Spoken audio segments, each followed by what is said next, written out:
Good evening. I'd like to call this meeting to order. Please rise for a salute to the flag. I pledge allegiance to the flag of the United States of America and to the republic for which it stands, one nation, under God, indivisible, with liberty and justice for all. This meeting is convened in accordance with the provisions of the Open Public Meetings Act of New Jersey.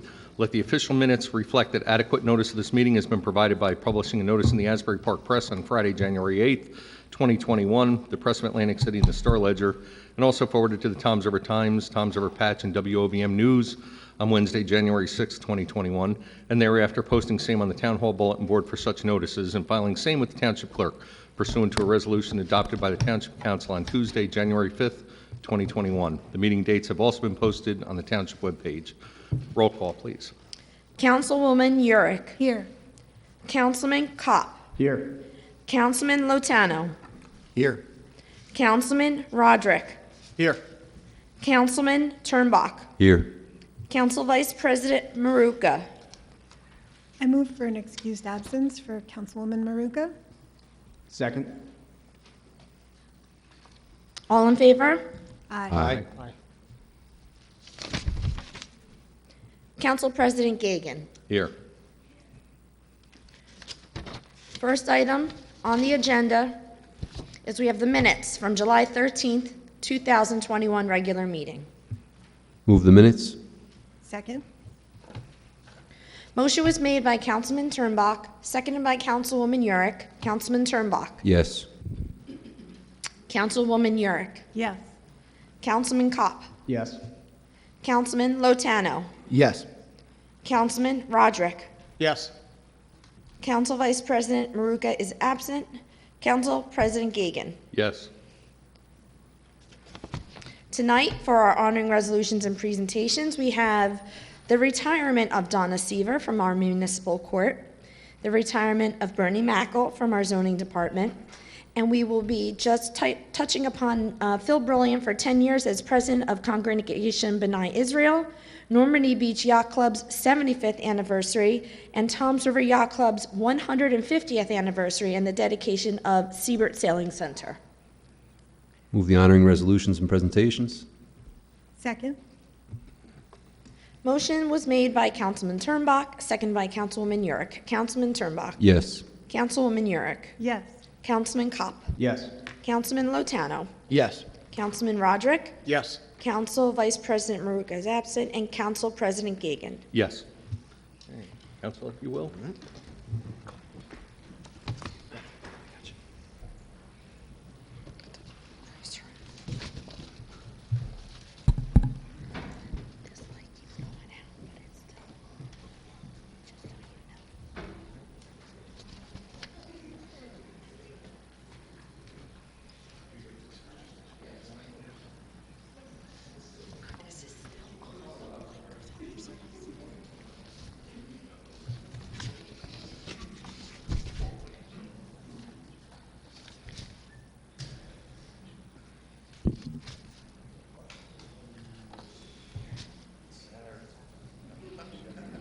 Well, congratulations on retirement.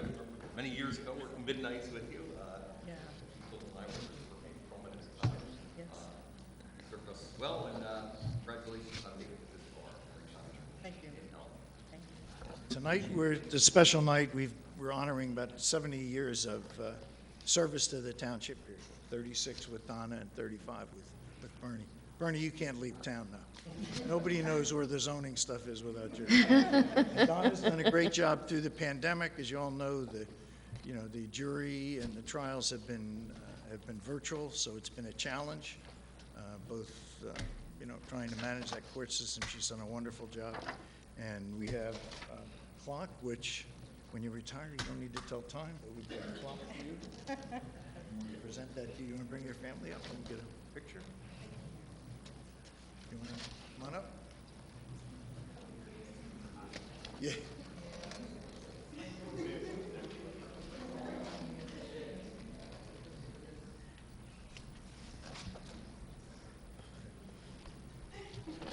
Excuse me, Mr. Mayor.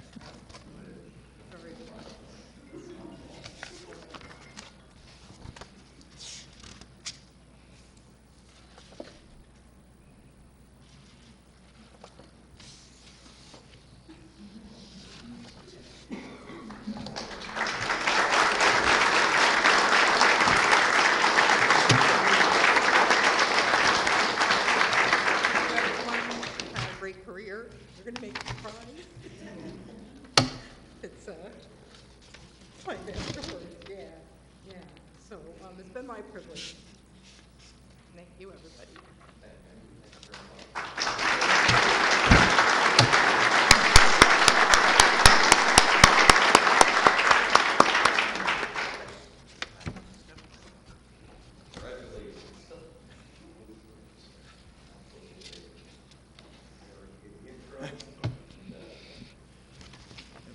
Bernie's the only one that knows how to use the micro fish machine. So he's been training people. He's done a great job over these 35-plus years that he's been here at Town Hall, and we're going to miss him. And like I said, he can't move out of town because with him goes the corporate knowledge of the zoning department. So Bernie, I'm going to present you with your retirement clock. Thank you. Why don't you bring your...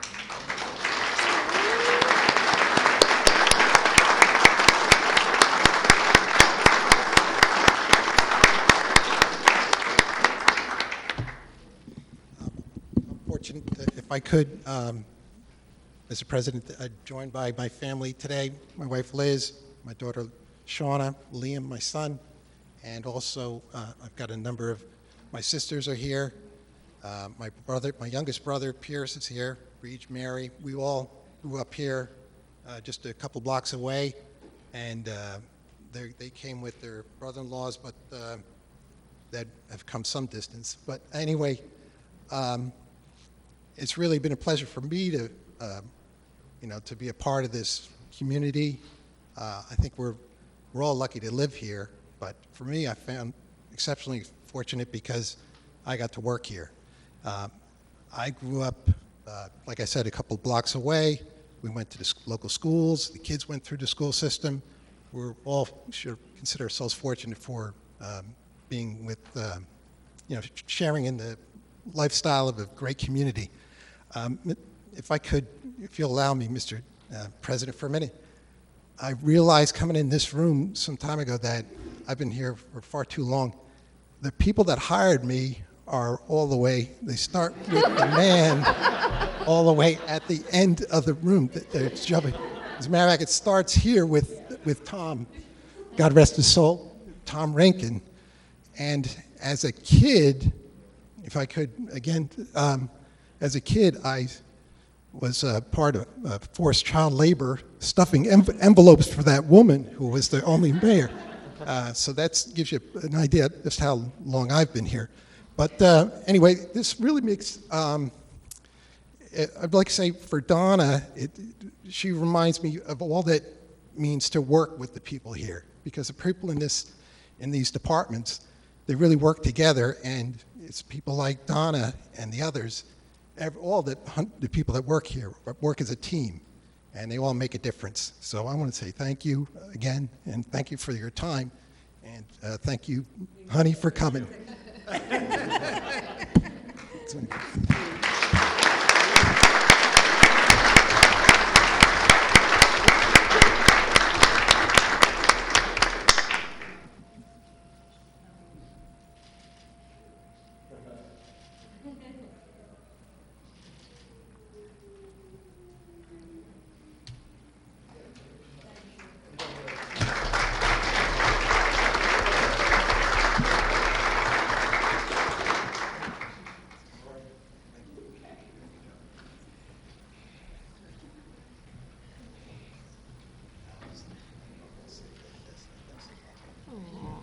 Thank you. You are like. Congratulations.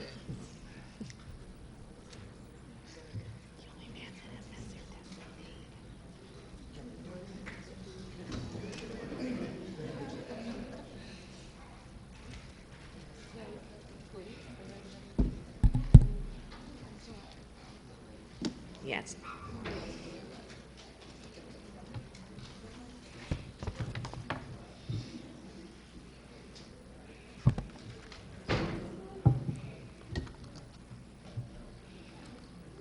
Seems we skipped 3.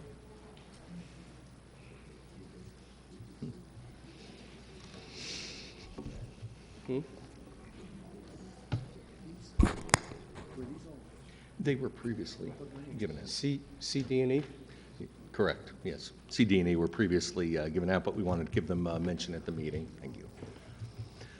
Okay, we can begin. Item 7. Item 7, an ordinance of the Township Council of the Township of Toms River, Ocean County, New Jersey, amending and supplementing Chapter 234, Cannabis Regulation of the Township Code to establish an expiration date for the general prohibition against the operation of cannabis establishments, distributors, and delivery services in the township. This is a final reading. Okay, this is final reading. Does any member of the public wish to be? Okay, Ms. Singer, just if you would, step up to the mic, state your name and address for the record, please. Thank you. Good evening. My name is Lori Singer. I live at 113 Garfield Avenue. Before I begin, I want to say that the views I express do not necessarily reflect the views of any companies or individuals I have business or personal relationships with, or any organizations I'm affiliated with. I am here exercising my freedom of speech as a resident and constituent of Toms River. I'm asking each council member to vote yes to end the cannabis business ban for Toms River. At very minimum, I would like to see a medical marijuana dispensary in the west end of Toms River so our residents and neighboring residents that are medical marijuana patients have safe accessibility to their medicine.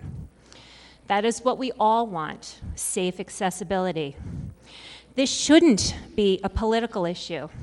But here we are discussing accessibility to something that over 64% of Toms River has voted for. Freedom of choice, freedom of accessibility to a legal product. We can work together with our common dreams for Toms River, safety for all, businesses thriving, freedom of choice for all, safe accessibility for patients to their medicine. Each council member has personal viewpoints about marijuana, and I do respect each one of your opinions. But this isn't about your opinions. This is about creating a safe accessibility for your constituents. This dais should be utilized to serve your constituents. No one is asking you to change your mind about marijuana. We are asked that you grant your constituents the right to choose for themselves what they want. Thank you. Thank you. Any other member of the public? Mr. Garing.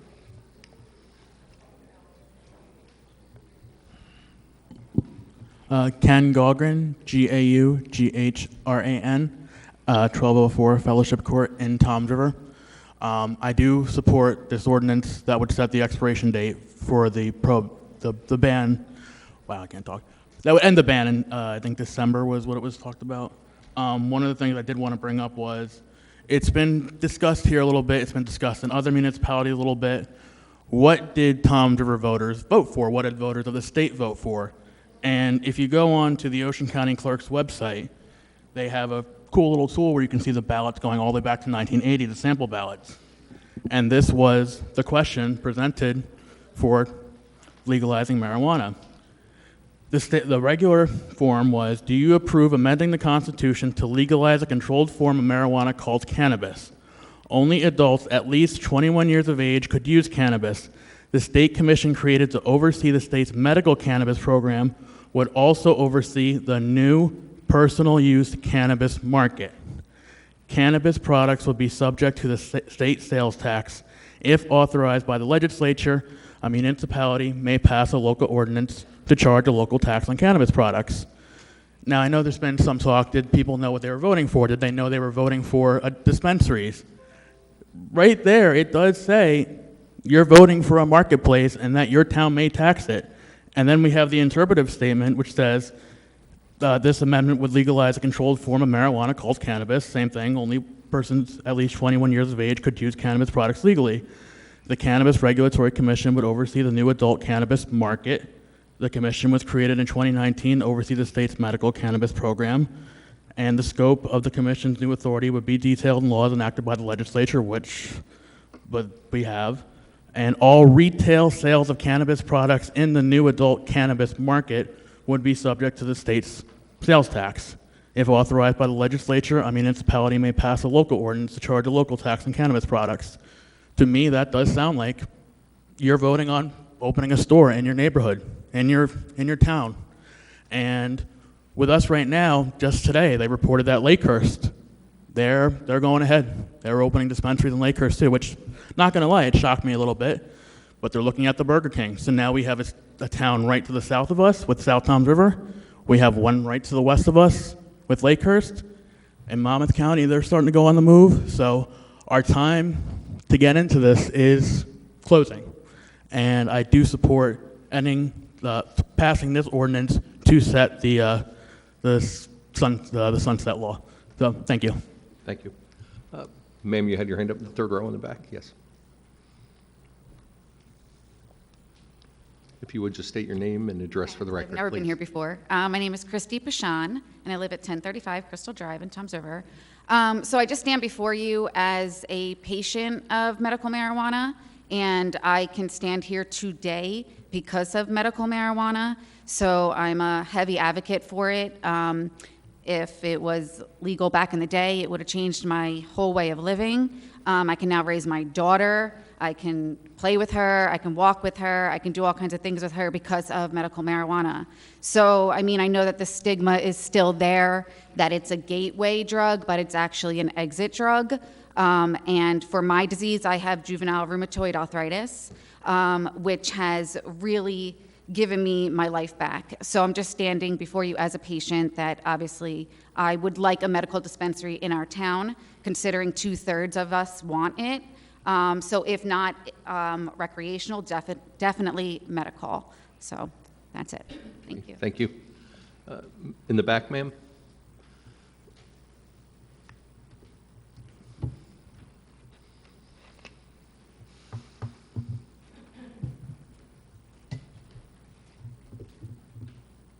Thank you. My name is Alyssa Regney, and I live on Stratford Court here in Toms River. I've been a resident for about 11 years. I'm going to go over some of the financial points because I know that there's a push for this because people are under the impression that we're going to come into a lot of money. And I want you to know that I've been following this in Colorado for many years. I'm in the addictions field for 29 plus years. And I've actually interfaced and had many conversations with people from Colorado on what's happening there. And my concern is the residents of Toms River are not truly informed about the socioeconomic, psychological, physiological impact that this is going to have on this community. I work in the addictions field. I can tell you that marijuana is the #1 drug that youth that I work with are becoming addicted to. It's the #1 primary drug that's sending kids to adolescent treatment facilities. It's the #1 drug that's sending kids to psychiatric wards. Is that really what we want for our youth? I mean, don't we think more for our youth? So let me give you some background on the financial piece. So what does 2%, first of all, I want to quote something from the Jefferson County, Colorado, which is similar in size to Ocean County. In 2017, there was a total of $51,783,620 in sales of recreational cannabis across 21 licenses. With a 2% tax rate, that would collect $1,035,572, which at the end of the day is 0.24% of Ocean County's budget. So revenue is not an automatic rollback to each municipality. 7% of the sales tax goes to the state, and the state has earmarked 70% of the revenue to go to impact zones. Due to our demographics, we would not be considered to be an impact zone. Toms River is not an impact zone, so we will not be collecting much of the money. Recreational marijuana is a 100% cash business. Why? The federal government has not reclassified THC. It is still a Schedule I drug, addicting and no medicinal benefit. According to DEA, according to the federal government, I will tell you from my trained background, and I have presented on marijuana many, many, many times to my peers and to parents and to school staff, I will tell you it's addictive, okay? There's a physiological addiction, there's a psychological addiction. Let's see here. So, it is still a Schedule I drug, therefore marijuana remains illegal at the federal level. The municipality assumes all the costs associated with the collection of that 2%. The mechanics of the collection of all cash business falls on the municipality. Once that occurs, what really is left over for the municipality to benefit from? What really is left over for us? Is it really worth what the cost, the amount of money we're going to take in is far less than the amount of money we're going to be putting out in terms of taking care of our community. With the homelessness rates, with the crime rate, more addiction, sending every age to treatment, not just adolescents. I mean, we have a high rate of addiction right now. Do you realize, I hope that the public understands that while we are in an opioid overdose crisis mode, Toms River is a hot spot here for the state of New Jersey. Do you understand that when you use marijuana, you're actually lowering your pain threshold. You're lowering the pain threshold, which actually puts you in greater risk of becoming addicted to opiates and opioids. And I'll give you statistics on that. Denver County alone in Colorado has 514 licenses. In reality, with only 21 counties in New Jersey and many municipalities opting out, realistically, how many licenses at 2% tax revenue will it take to see a profit? I'm going to share something with you. Last night at 11:30 p.m. on the news, it was Channel 4 News, Adam Cooperstein did a report. The title was Mistaking Cannabis for Candy. That was the title of this on mainstream media, by the way, not hidden away anywhere.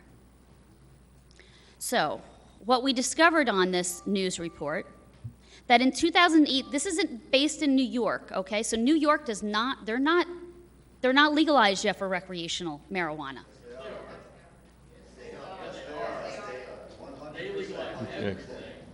Okay.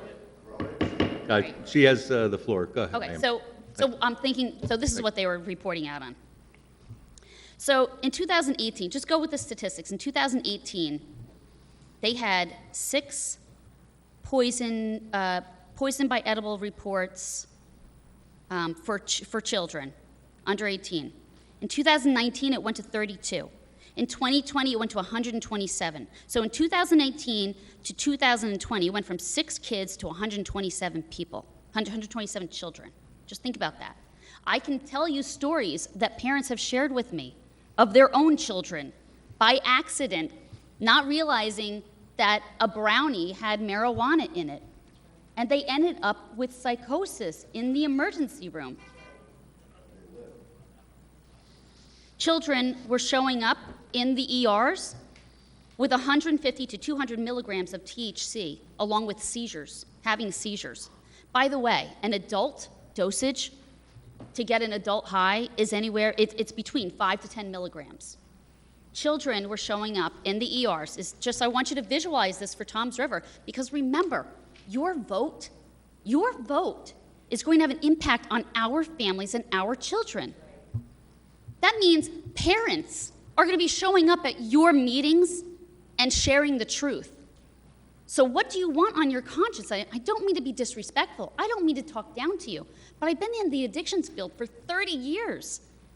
I have watched kid after kid after kid struggle with addiction to marijuana.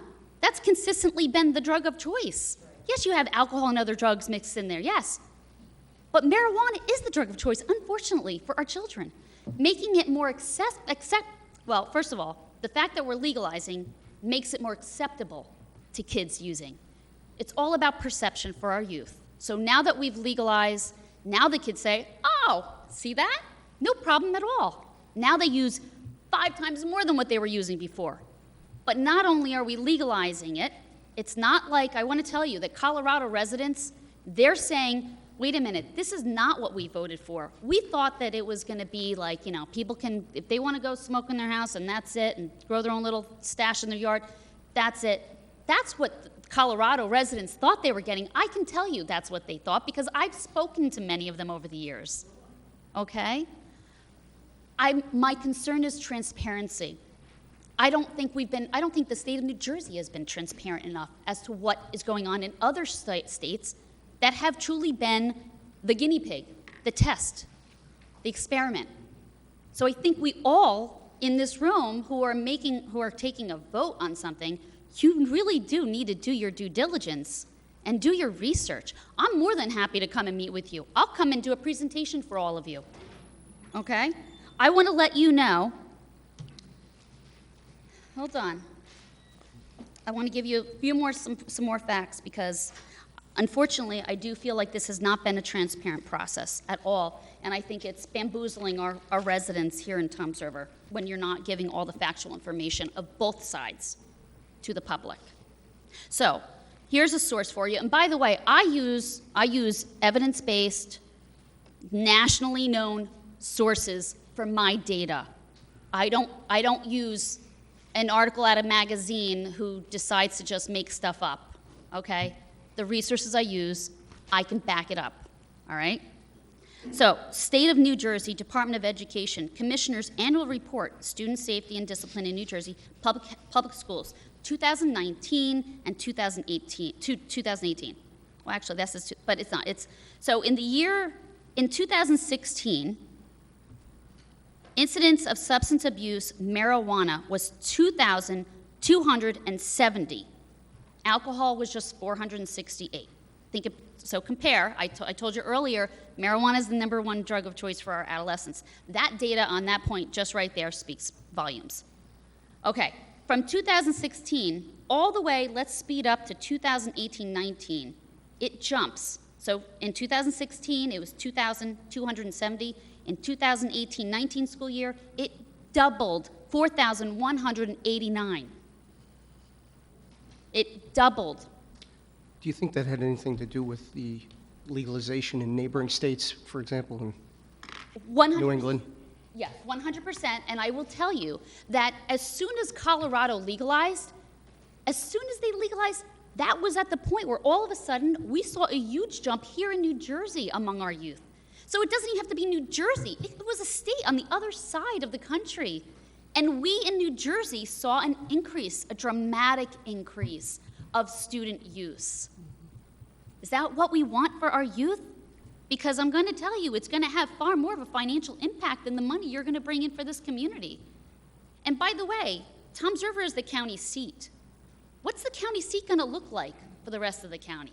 What is it going to look like to the rest of the county, especially to those municipalities that are opting out because they care about their youth, they care about their families, they care about their community, they care about their businesses?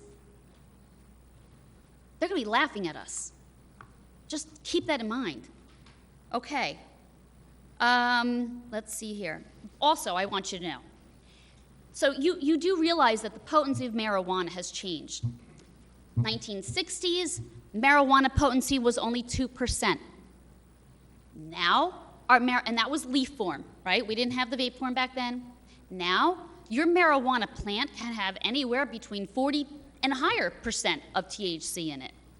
The vaping form, the edibles, all those concentrated forms of THC, 100% THC. Do you know how much it takes for a child, for a youth, a teenager, to actually go into a psychotic seizure? 8%, that's it. That's all it takes. That's all it takes.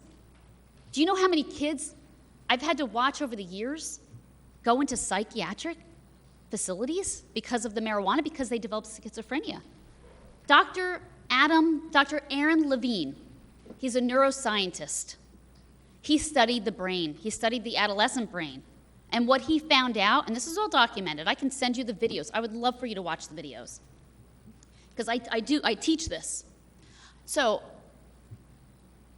he studied the adolescent brain. What he found out was that the adolescent brain is already primed for addiction. It doesn't matter. It could be nicotine, alcohol, marijuana. It doesn't matter what it is. It could be video games.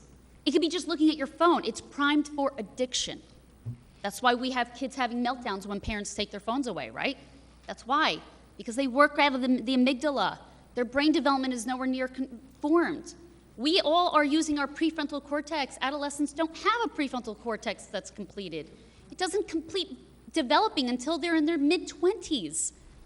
Do you know what the marijuana is doing to them? It's causing the psychosis, mainly because I will tell you that when we've had many journalists across the country have gone around and they've taken samples from different marijuana dispensaries where it's legalized, and those journalists sent them out to get tested.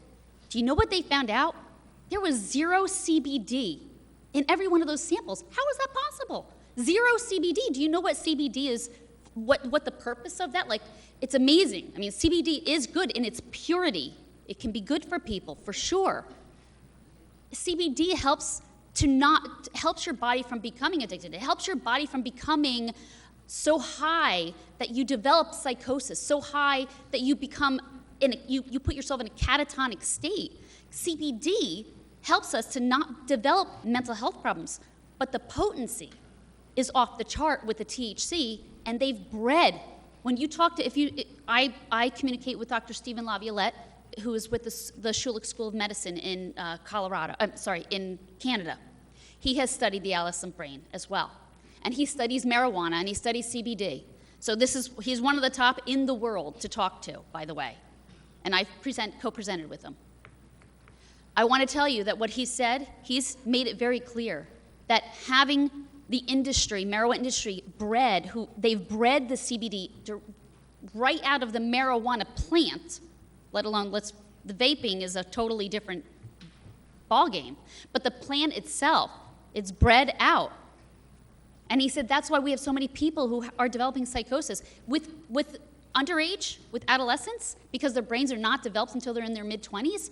By the way, that schizophrenia, that level of psychosis, that can be permanent to them. It may not be for you or me. I don't use, but at our age, it may not be permanent damage for us, but for the adolescents. What Dr. Levine says is that if you use any substance before the age of 18, you have a 25% chance of becoming addicted to other drugs. If you waited until after you were 21 years of age where your brain had more time to develop, guess what? That 25% chance of addiction drops all the way down to 4%. I'm letting you know that if you bring the sale of marijuana to your community, you're you're literally lowering the IQ of your future businessmen and women. Did you know that for adolescents, when adolescents use before their brain is fully developed, they lower their IQ by 8 points. 8 points. Shouldn't we be concerned about that? And by the way, for all of us adults sitting in the room, you lower your IQ by 2 points, just in case you wanted to know. This is of a concern for me. Okay, so I had the privilege of attending a recent meeting, the Cannabis Committee meeting, and as a public member. And I'm concerned because in that meeting, what I witnessed is that there were only 3 people sitting at the table who clearly were concerned, and the rest of the people sitting in this room, including consultants, and I'm not really sure if they're paid or volunteer consultants, but everybody else in the room were all financially vested in the sale of marijuana or agriculture. Does anyone not see something wrong with that? We need transparency. We have to demand transparency. All right, just a few more, bear with me. Teens who use marijuana are 60% less likely to complete high school or college, 8 times more likely to use other drugs, 3 times more likely to become addicted to heroin, 7 times more likely to commit suicide, 6 times more likely to develop schizophrenia. I'm asking you to table this. I'm asking you to opt out. I'm asking you to give this time to watch what other communities, how they're managing things or not able to manage things. I'm asking you to just wait and see. Don't jump into this. Be the champion and just kind of take a step back and see what other communities are experiencing who opted in first. Because Colorado, all of the regions who opted in at the beginning, who didn't choose to opt out, regretted it for all the reasons I'm giving you. Your DUIs, you're under the influence in school and driving for adults and kids, it's all going to skyrocket. Your fatalities are going to skyrocket. The data's all there. It's all there. I'm more than happy to give you the report if you haven't seen that report. Thank you. Thank you. Sir, hang on 1 second. Please be seated. There's a couple other people. I believe there's someone else on the one side of the room. Yes. Oh, Mr. Brilliant, you had your hand raised previously. You would State your name and address for the record, please. Thank you. Phil Brilliant, 79 Holly Tree Lane. Good evening, Mayor, Council President, Council. I am Phil Brilliant, the current first Vice Chair and incoming Chair of the Greater Toms River Chamber of Commerce. I represent tonight the Greater Toms River Chamber of Commerce. Thank you for allowing me a few moments to address the Council. The Greater Toms River Chamber of Commerce represents over 350 businesses, both large and small, within Toms River Township and the surrounding communities, leveraging our coastal beauty and rich history to drive economic innovation and growth. We strive to be involved and participate in the activities that create jobs and promote the development of existing and new businesses in our community. We're aware that on July 27th, the Toms River Township Council approved a ban on retail cannabis business in the township, as well as introduced an ordinance that would have the ban expire on December 31st, 2021, giving the township time to continue its work examining the issue of whether recreational marijuana businesses have a place in Toms River Township. We commend the council for taking action, for understanding that there are more questions than answers and no regulations. Though there was a state-mandated deadline to either vote to prohibit sales by August 21st, 2021, or take no action and lose the right to opt out for 5 years. During a recent survey of our membership, over 70% were in favor of the Greater Toms River Chamber of Commerce supporting controlled legalized cannabis sales in Toms River. However, I am not here tonight to give you an endorsement of a position, but rather commend you, the council, on doing their due diligence, maintaining an open door to opinions of the residents, the experts, and the business community. Representing the businesses of our community, the Greater Toms River Chamber of Commerce is very interested in new business, especially those that may provide set-aside opportunities for small, minority, women, and veteran-owned businesses. I thank you for the time and your hard work on behalf of the residents and business owners of Toms River. And if the Greater Toms River Chamber of Commerce can be of any assistance, please let me know. Thank you. Thank you very much, sir. Okay. Does anyone else have their hand up? This gentleman in the front row, you were first. State your name, full address, please, for the record. Daniel Kessel, 101 Dewey Drive, Ortley Beach. So she said a lot of numbers. I could show you numbers that are opposite. We're not even going to get into that. But the number she did say was that cannabis use went up in those, whatever year she said. Yeah, but those numbers of alcohol went down because the kids realized that weed is probably safer than alcohol. So that is the reason why those numbers are like that. And I want to get into a little bit, say thank you to Lori, because she is working. That lady's been to one meeting. She's been to every one, and they're working, and they're going to get something done. It just takes time, like she said. We're getting there. So don't criticize the committee because you didn't like what you saw, because I've been to multiple meetings, and everything is getting done. I wanted to get into it. So the last time cannabis was banned was at the end of Prohibition, of alcohol, which alcohol was illegal first. And that was by a man named Harry Anslinger. So the way I look at it is like, I keep hearing, oh, we don't want it in our backyard. Well, he explained to you that that's not true, because we saw what we saw on the ballot. And it has to do, so it's, that statement of we want it, don't want it in our backyard, it very much has to do with racism. So let's just put that there. But these businesses thrive. I saw Daniel Roderick put an article in one of the papers that said he doesn't change his mind based on politics. You don't change your mind. You change your whole party affiliation, last time I checked. And you're running with Justin Lamb, who's literally protecting a heroin addict cop. Sir, everything has to be addressed to the chair, please. So Thank don't you. say you're against drugs when you're running on a ticket with Justin Lamb, who may not be direct, but as a sergeant, and those residents are paying the tax money every time that officer goes to rehab and leaves early. So I just thought that the town residents should know that's who he's running with. These guys pretty much nailed most of it. You guys see that the businesses will work. I'm just gonna say thank you to Lori, and hopefully the committee meetings, with the ballot, and you guys pass this because it's the right thing to do, we will get something done. Thank you. Thank you. Sir, in the third row? Yes.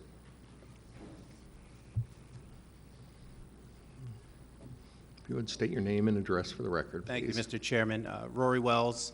I'm a resident of Manchester, 208 Oak Lane. I apologize for my tardiness. I came from another meeting that I was chairing. Of course, I shop in Toms River. I am a reverend. I'm certified minister with the Assemblies of God, and I worship at First Assembly of God Church here in Toms River, 800 Bay Avenue. It's a very active church in the community. Pastor Paul Gifford is the senior pastor there. I spoke about a year ago against commercial recreational sales in this venue. I made some recommendations to the council as it was made up at that time, and I just wanted to put my voice on the record since I do shop and I represent at least a portion of the spiritual community in your town. I understand you have a committee.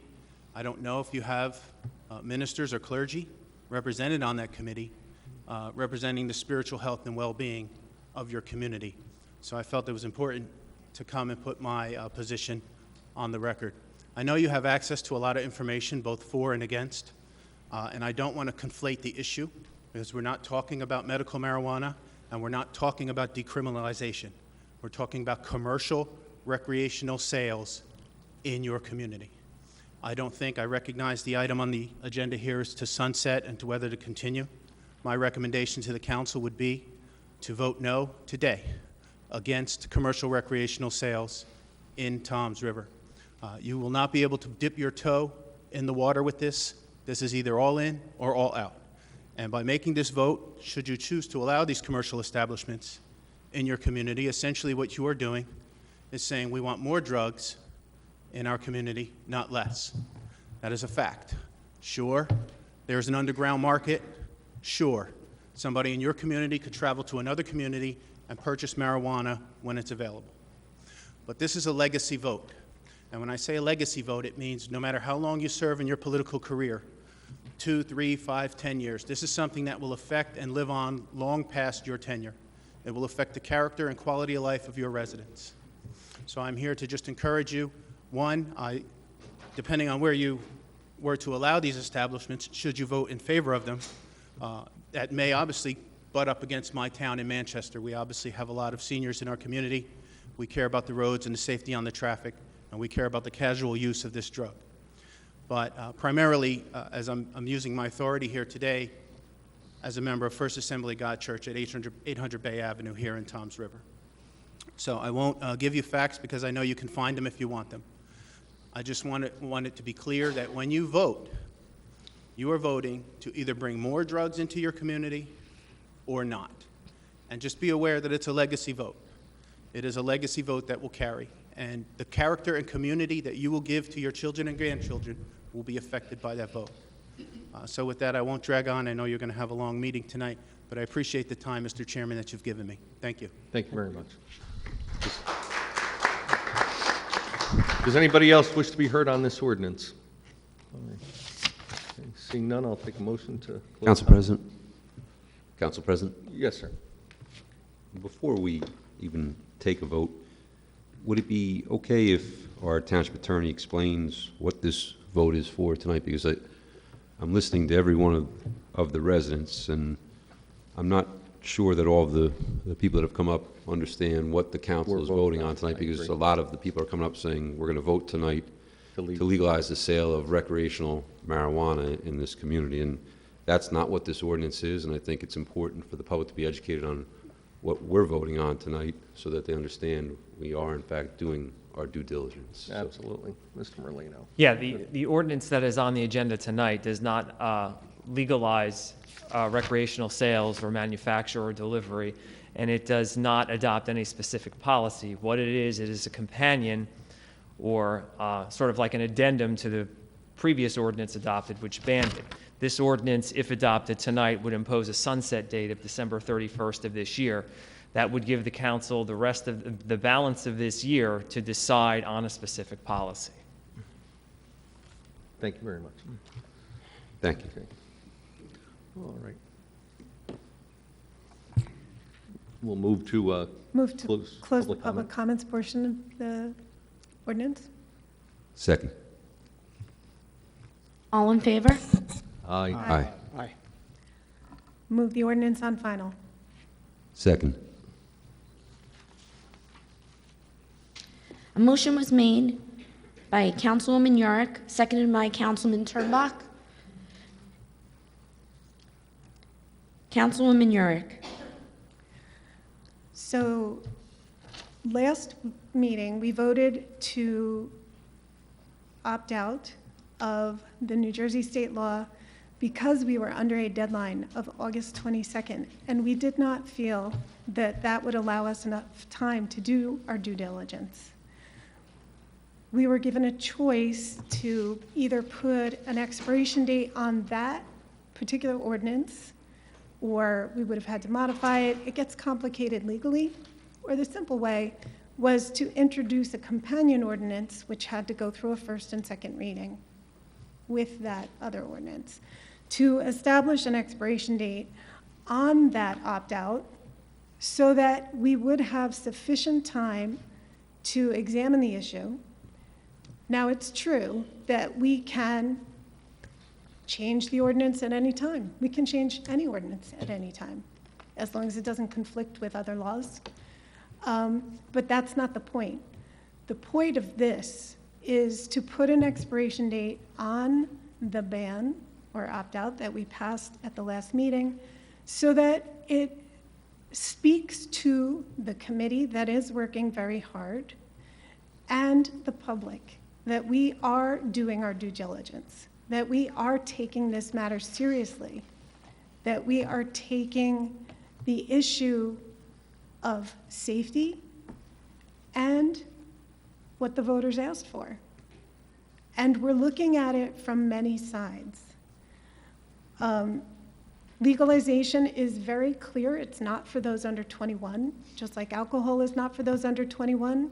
And adults who can legally obtain alcohol and quite soon marijuana need to do their due diligence as adults, as responsible adults, and make sure that children don't obtain substances that are hazardous to their health. So this is not for those under 21. That's not what this is about. This is about consenting adults who are 21 and over. For me, this is not about money. This is not at all about money. Yes, there is a potential small benefit for the township if we pass something and there's a fee added on that the township could do. But that's not the point. The point is that we shouldn't be restricting our residents from being full-fledged adults and being able to make purchases that they choose to make. And by prohibiting it, it even says it in the beginning of the state law. It says that by legalizing, it's a matter of market share. You decrease the demand for illegal marijuana, which can be tainted, which can, is not tested. And when it's legal, it has to go through very, very strict testing, regulation, inspection, over and over and over again. And to clarify on the committee, so there are several people at the table on the committee that do not have a right to vote on what the committee is going to present to the council. Those people are experts in the field, and yes, they do have financial interest in a potential marijuana business, potentially. But they're there for one reason. They're there to provide expert information to us so that we may make an informed decision. We actually were presented with almost all of the information, all of the statistics that one of the residents just presented to us tonight at one of our meetings by one of our voting members who is with the health department.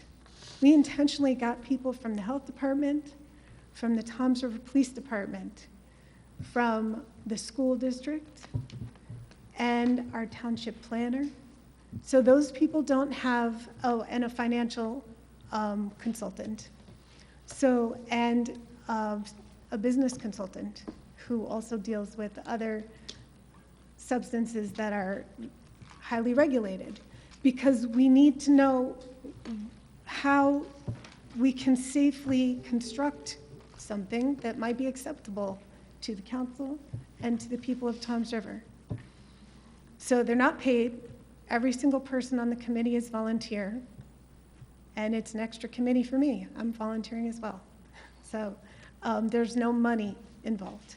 This is all about trying to get the best information we possibly can to make a sound decision, or series of decisions, I should say, because it's a very complicated issue. It's not a yes or no.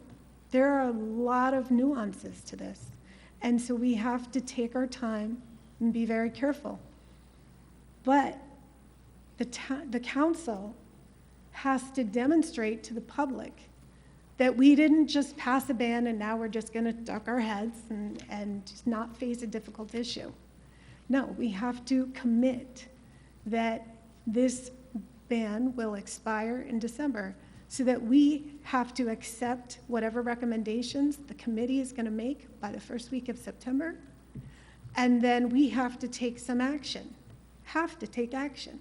It keeps the council honest, and it keeps us letting the public know that we are really trying to do a good job, and we will talk about this difficult issue, and we will address it again. So I vote yes. Councilman Turnbach. I would just echo what Councilwoman Hurek has indicated. The state law that was passed in this matter was 243 pages, 6 different licenses, and the idea that the council's going to digest that in a short period of time and understand what we're voting on is just not real. I mean, I've read it, and I've read it again. And everyone in this room, pro or con, is asking us to do our due diligence. And that's what this vote is for tonight. We're not walking out of this room tonight voting yes and authorizing the legal sale of recreational marijuana all around town. Quite the contrary, we're listening to our residents, we're studying, we're listening to the experts, and they're going to make a presentation to us. And then we're going to have a vote on that, and the public will have their say again. So it would be easy to get up and just say, you know what, we don't really understand this 243-page law, so just vote no and we can revisit it. And we could revisit it at any time, but we're actually taking the time to understand the law, listen to the professionals, and come back. That's what you've put us up here for, to actually understand the issues, and that's why I'm voting yes. Councilman Kopp. I need to abstain. Councilman Lotano. Thank you very much.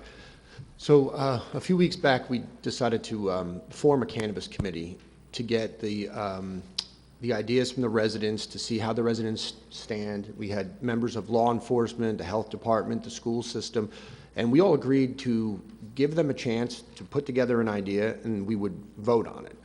They have not put the idea together yet, so we've had nothing to really vote on after we agreed to form that committee. I'm going to vote yes and wait to see what the Cannabis Committee comes up with. Councilman Roderick.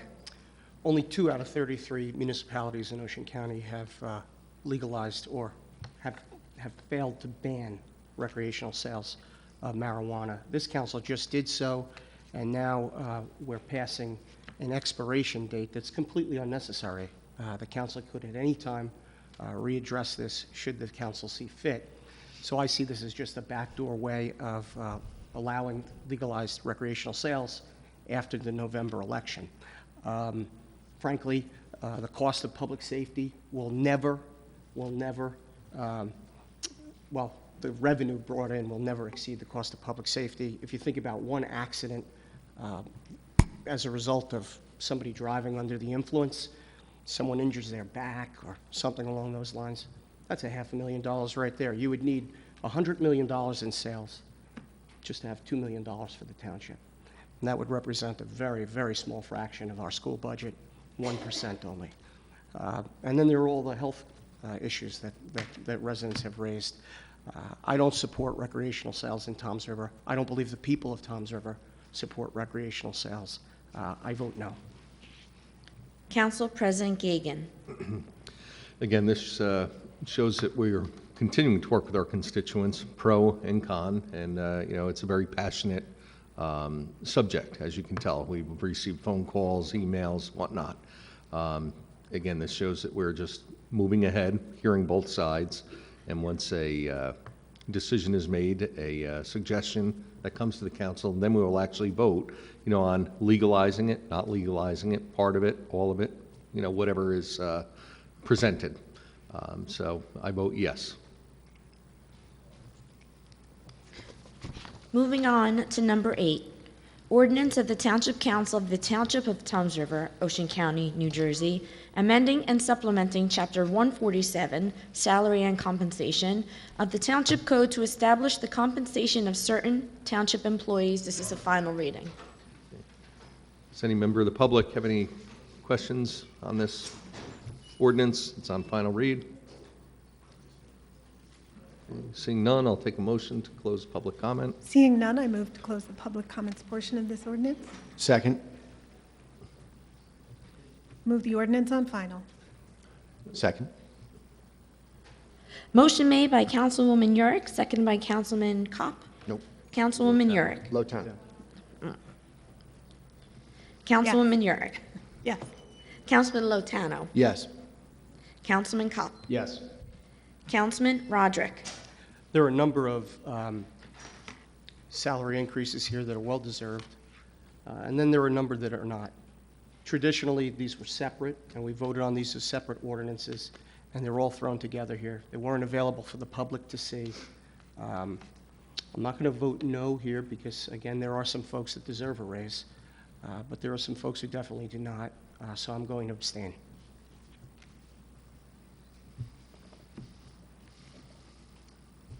Councilman Turnbach. Vote yes. Council President Gagan. Yes. Item 9, an ordinance of the Township Council of the Township of Toms River, Ocean County, New Jersey, increasing the open space tax by an additional 1 cent per $100 of total township equalized real property valuation, subject to voter approval at the November 2021 general election. Final reading. This final read, does any member of the public have any comments? Seeing none, I move to close the public comments portion of the ordinance. Second. All in favor? Aye. Aye. Aye. Move the ordinance on final. Second. Motion made by Councilwoman Yurick, seconded by Councilman Kopp. Councilwoman Yurick. Yes. Councilman Kopp. Yes. Councilman Lotano. Yes. Councilman Roderick. Well, preserving open space, top priority for our residents, and pending voter approval, I believe purchasing more vacant land will go a long way in preserving quality of life for our residents. I believe we should also engage the county in a partnership. It's come to my attention that they have as much as $70 million in their open space fund, and residents of Toms River comprise about 20% of taxpayers in Toms River. I do vote yes, but I believe we should also try engaging the county as well. Councilman Turnbach. Yes. Council President Gagan. Yes. Number 10 is a refunding bond ordinance providing for payment of amounts owing to BASF Corporation for taxes levied in and by the Township of Toms River in the County of Ocean, New Jersey, appropriating $13 million therefore, and authorizing the issuance of $13 million bonds or notes in the Township of Toms River for financing the costs thereof. This is a final reading. Does any member of the public have any comments on this final read? Seeing none, I move to close the public comments portion of this ordinance. Second. All in favor? Aye. Aye. Move the ordinance on final. Second. Motion made by Councilwoman Yurick, seconded by Councilman Kopp. Councilwoman Yurick. Yes. Councilman Kopp. Yes. Councilman Lotano. Yes. Councilman Roderick. Shame on BASF. They and their high-power attorneys have cut their property tax liability to just $69,000 a year.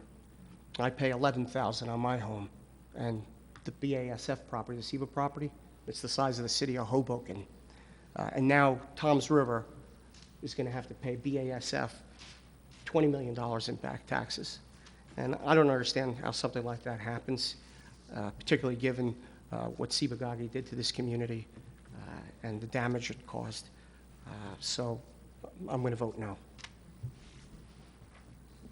Councilman Turnback. Can I just get an explanation from the township attorney, just so we're clear on what this is?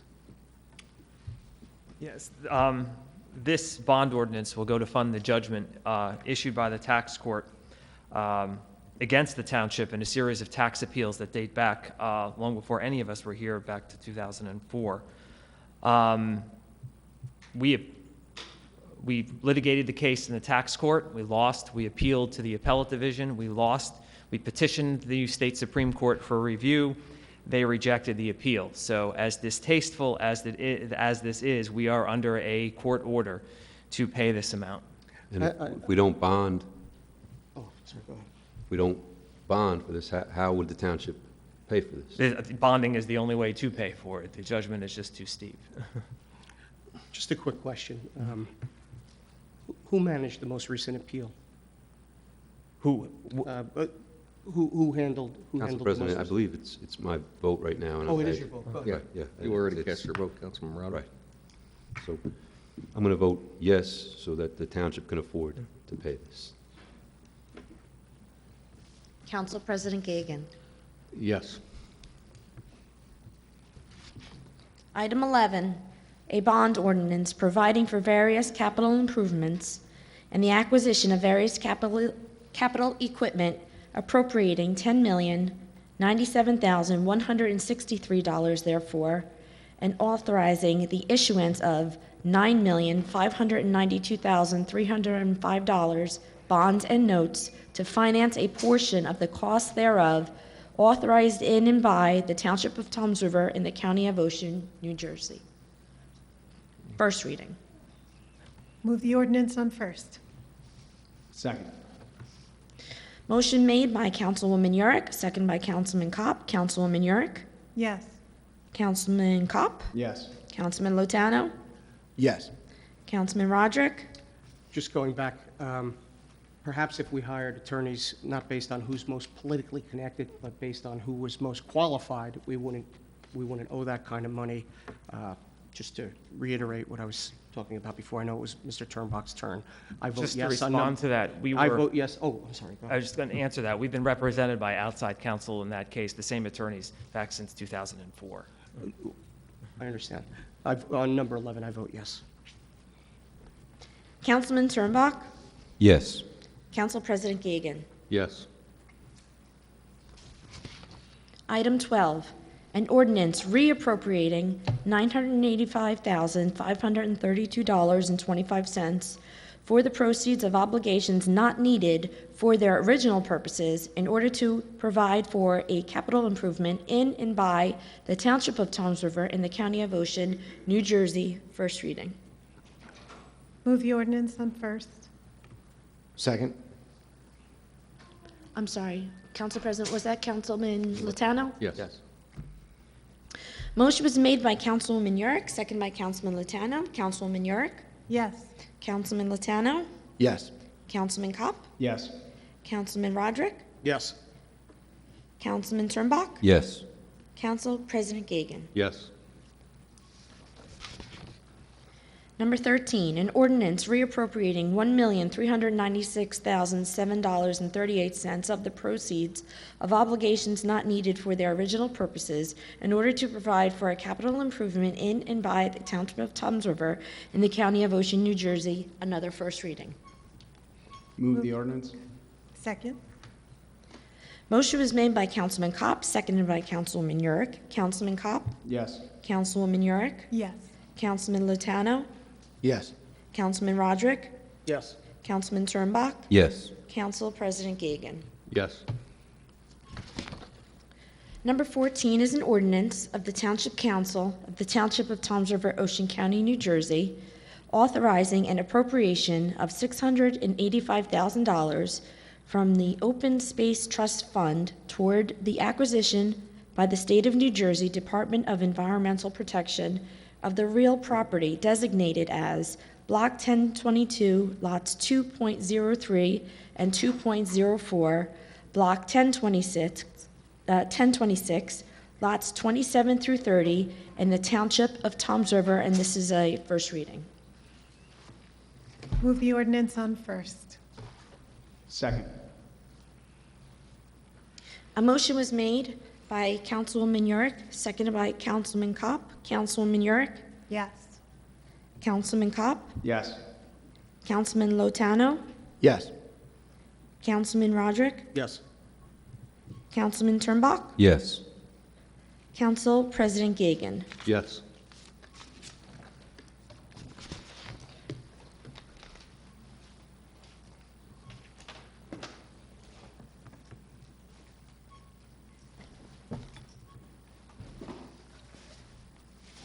Item 16. Did we skip 15? Oh.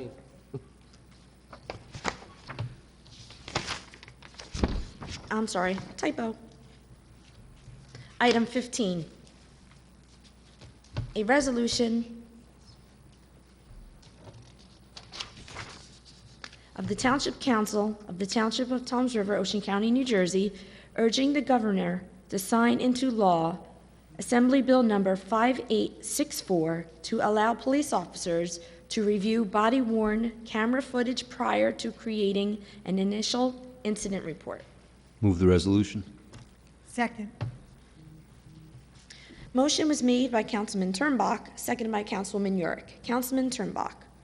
I want to thank the council for consideration of this resolution and placing this on the agenda tonight. This is a resolution that is supported by our local PBA as well as the state PBA.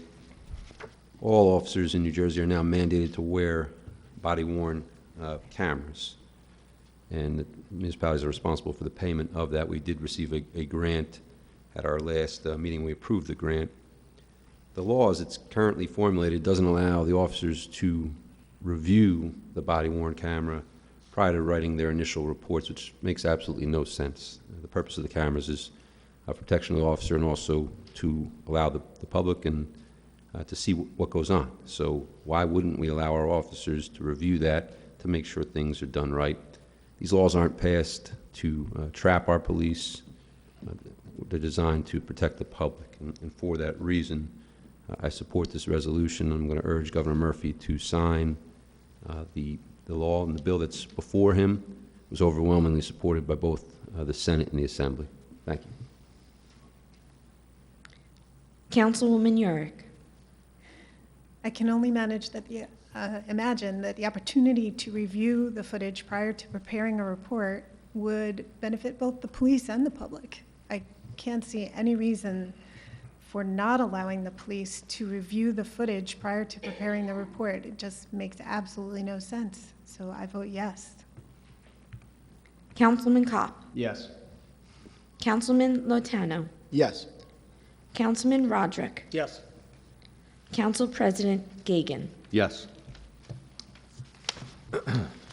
Before reading item resolution 16, it was brought to our attention that this is an expired term. Due to the controversy around it, it brought it to light, and I would like to take a motion from any council members as to a regular member to be appointed to the MUA. I would like to nominate someone, please, Council President. So I'd like to nominate Phil Brilliant for this position to be filled for the term which expired February 1st, 2021. Mr. Brilliant, who happens to be here in the audience for representing the chamber, as well as he got a proclamation for being the president of his congregation at B'nai Beth Israel. He has a Bachelor of Science in Environmental Studies from Rutgers. He's a licensed remediation professional, along with multiple certifications and licenses for the New Jersey DEP, OSHA, which is like public safety and things like that, hazardous material management. He's a local business owner here in town and brilliant environmental. He's been a resident here since 1993. He is the incoming chairman of the Greater Toms River Chamber of Commerce. And like I said already, he was actually honored here tonight in this very meeting. That's my recommendation to the public, that he would be a great addition to the MUA, and I recommend Phil Brilliant. Is there a second? I'd like to second that nomination. I've known Mr. Brilliant for many years now. He's an exemplary member of the community, and I'm sure he'll do a fine job. Before we take a vote, I was going to ask if there's any other nominations from the council. I don't have a nomination. Okay. All right. But before we take a vote, I would like to read something. I received a letter tonight before the council meeting from the current chair of the Municipal Utilities Authority, and there's some allegations in here. And given the nature of those allegations, I'm wondering if it would be more prudent if we tabled this motion right now and perhaps discuss this in executive session prior to making an appointment. I'd like to read the letter to the public. This came from Chairman of the MUA, Carmen Memoli, this evening. It says, Dear Council President, Council Vice President, Council Women, and Councilmen, in reviewing the council agenda for Tuesday, July 27th, it appears that I'm being replaced as a commissioner on the Toms River Municipal Utilities Authority. At this time, I am asking you to reconsider my removal for this position. As most of you know, I have been a commissioner for over 10 years, chairman for 3+ years, and vice chairman for 2 years. In a recent training session provided by the New Jersey MEEL for elected officials, I've become aware of several whistleblower laws in place for the state of New Jersey. One New Jersey law, called the Worker Freedom from Employer Intimidation Act, that went into effect in 2006. This law specifically prohibits companies from requiring employees to attend meetings or to participate in communications regarding the employer's opinion about religious or political issues.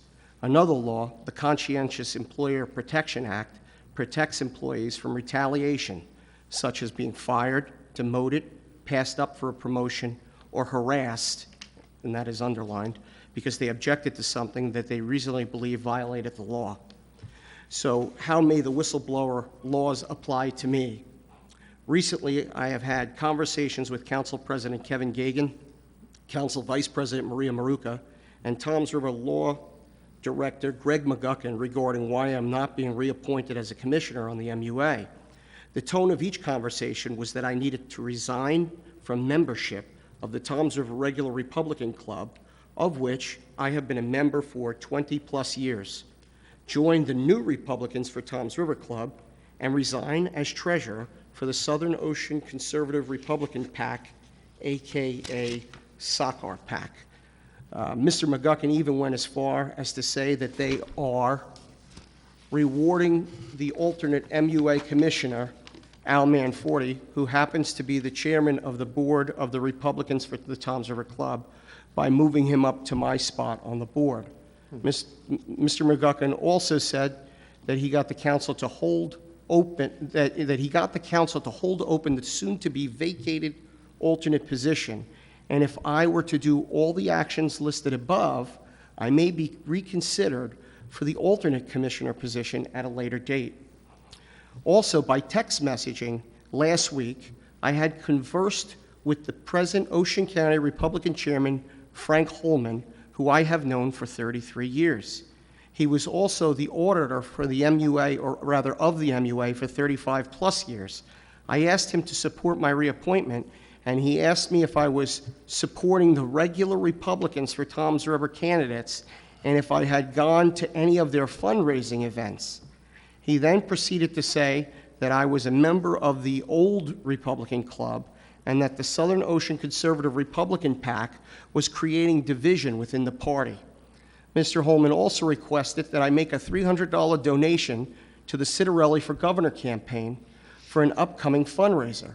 However, in the same texting conversation, the chairman and former MUA auditor said that I was a good chairman at the MUA. Furthermore, it may also be possible that my reappointment to the MUA is being blocked by the township mayor, Mohill.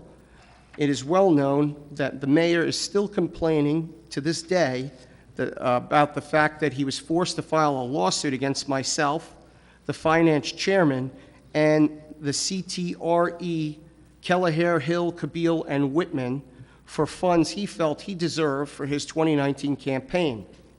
Ironically, all of the funds in the CTRE, Kelleher, Hill, Kabeel, and Whitman account were raised by only 4 individuals: the former Ocean County Republican chairman, the former president of the Toms River Regular Republican Club, the finance chairman at that time, and me. In addition, it is also known that the mayor and his administrator, Lou Amoroso, were not very happy with me because the MUA did not give a job to a former Toms River councilman, John Sevastakis, who was not qualified for either of the 2 positions that were available at that time. These 2 positions were executive director and safety compliance officer. There was considerable pressure from the township administrator to hire this unqualified individual, and I was advised there would be consequences if I did not hire him. In one of many phone conversations with the administrator, I asked if he knew what my status was for reappointment to the MUA and if he could put a good word in for me. His response was, quote, "I am not going to help anyone until John Sevastakis is hired at the MUA."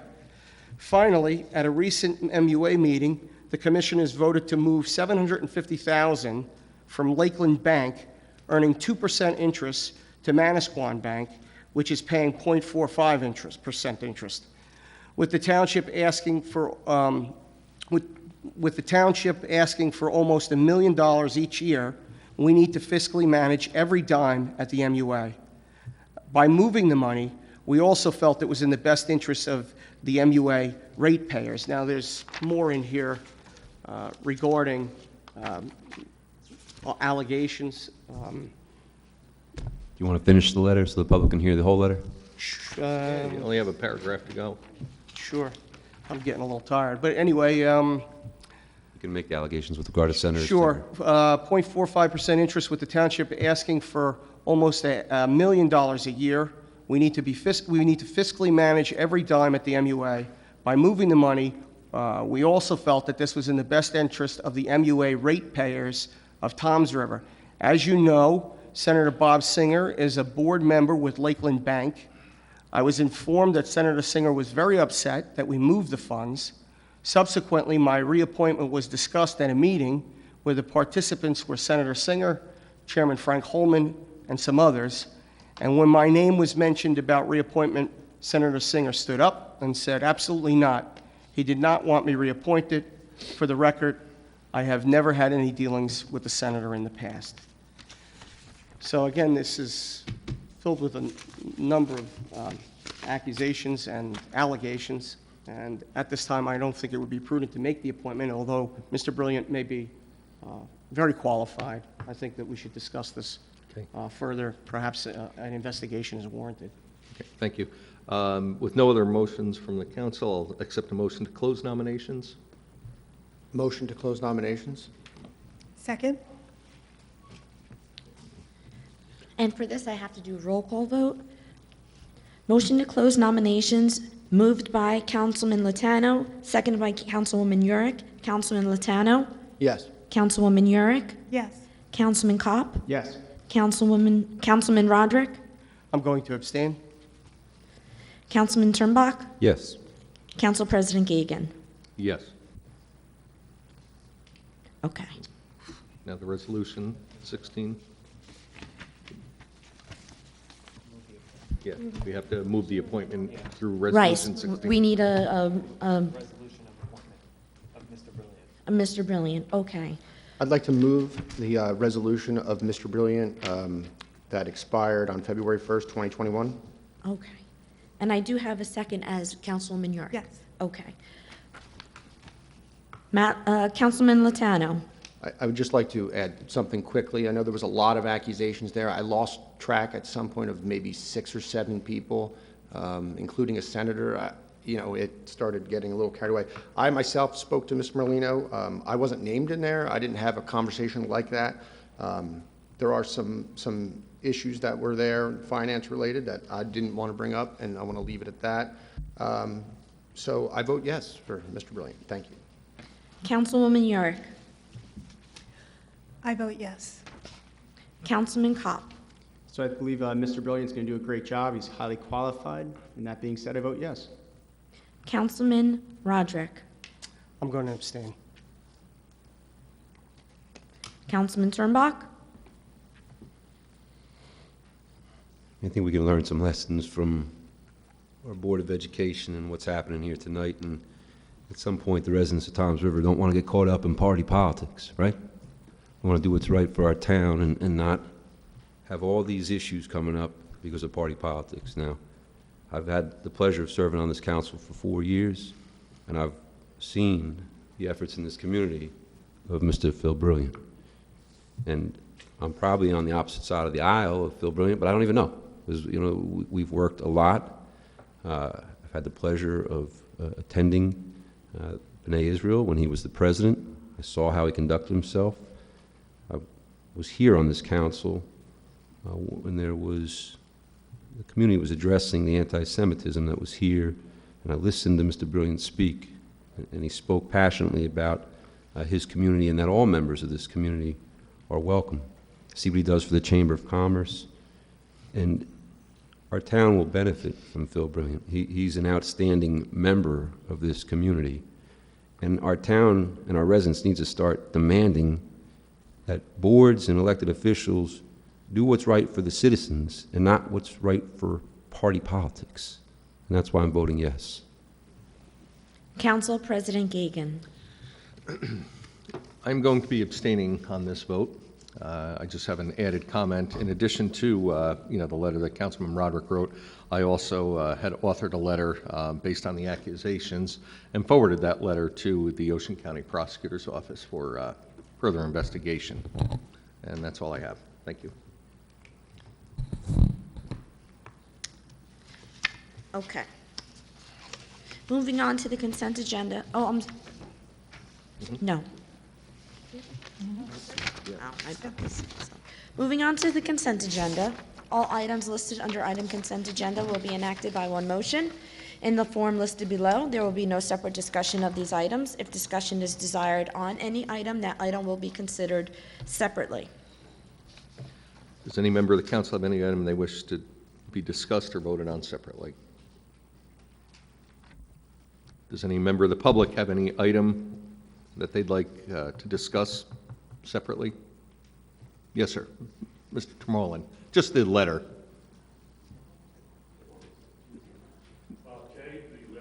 Okay, just you can have a seat. I'll call you up in one moment. Is any other member of the public? Mr. Anderson? Okay. All right. Any other member of the public have any item they wish to discuss separately? Okay. Seeing none, I move the balance of the consent agenda other than item K. Second?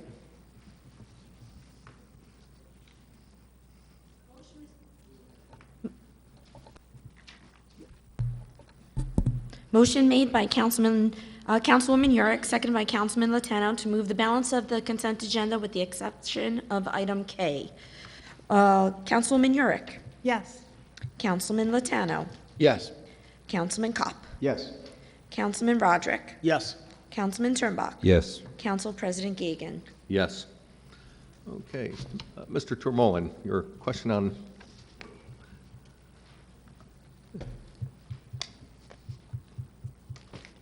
And might as well call Mr. Hudak up, because in the... Termolen, 109 Messenger Street. My concern about K is this. You can put a loop around Toms River downtown. That's not going to solve any problems. If you try to go around Toms River, where do you go? You go Route 166, 2 lanes. You go Lakehurst Road, 2 lanes. Main Street, 2 lanes. Washington, 2 lanes. Dock Street, 2 lanes. Everything it comes back to getting out of Toms River. You can get in here, but you can't get out. So I don't think, the other thing is we just built 2 new bridges. Okay, we just had 2 new bridges built down there, and they would be affected. My main concern, though, is that this loop downtown would have something in the long run to do with the building of X amount of apartments, condos, whatever's going to be built here in this town.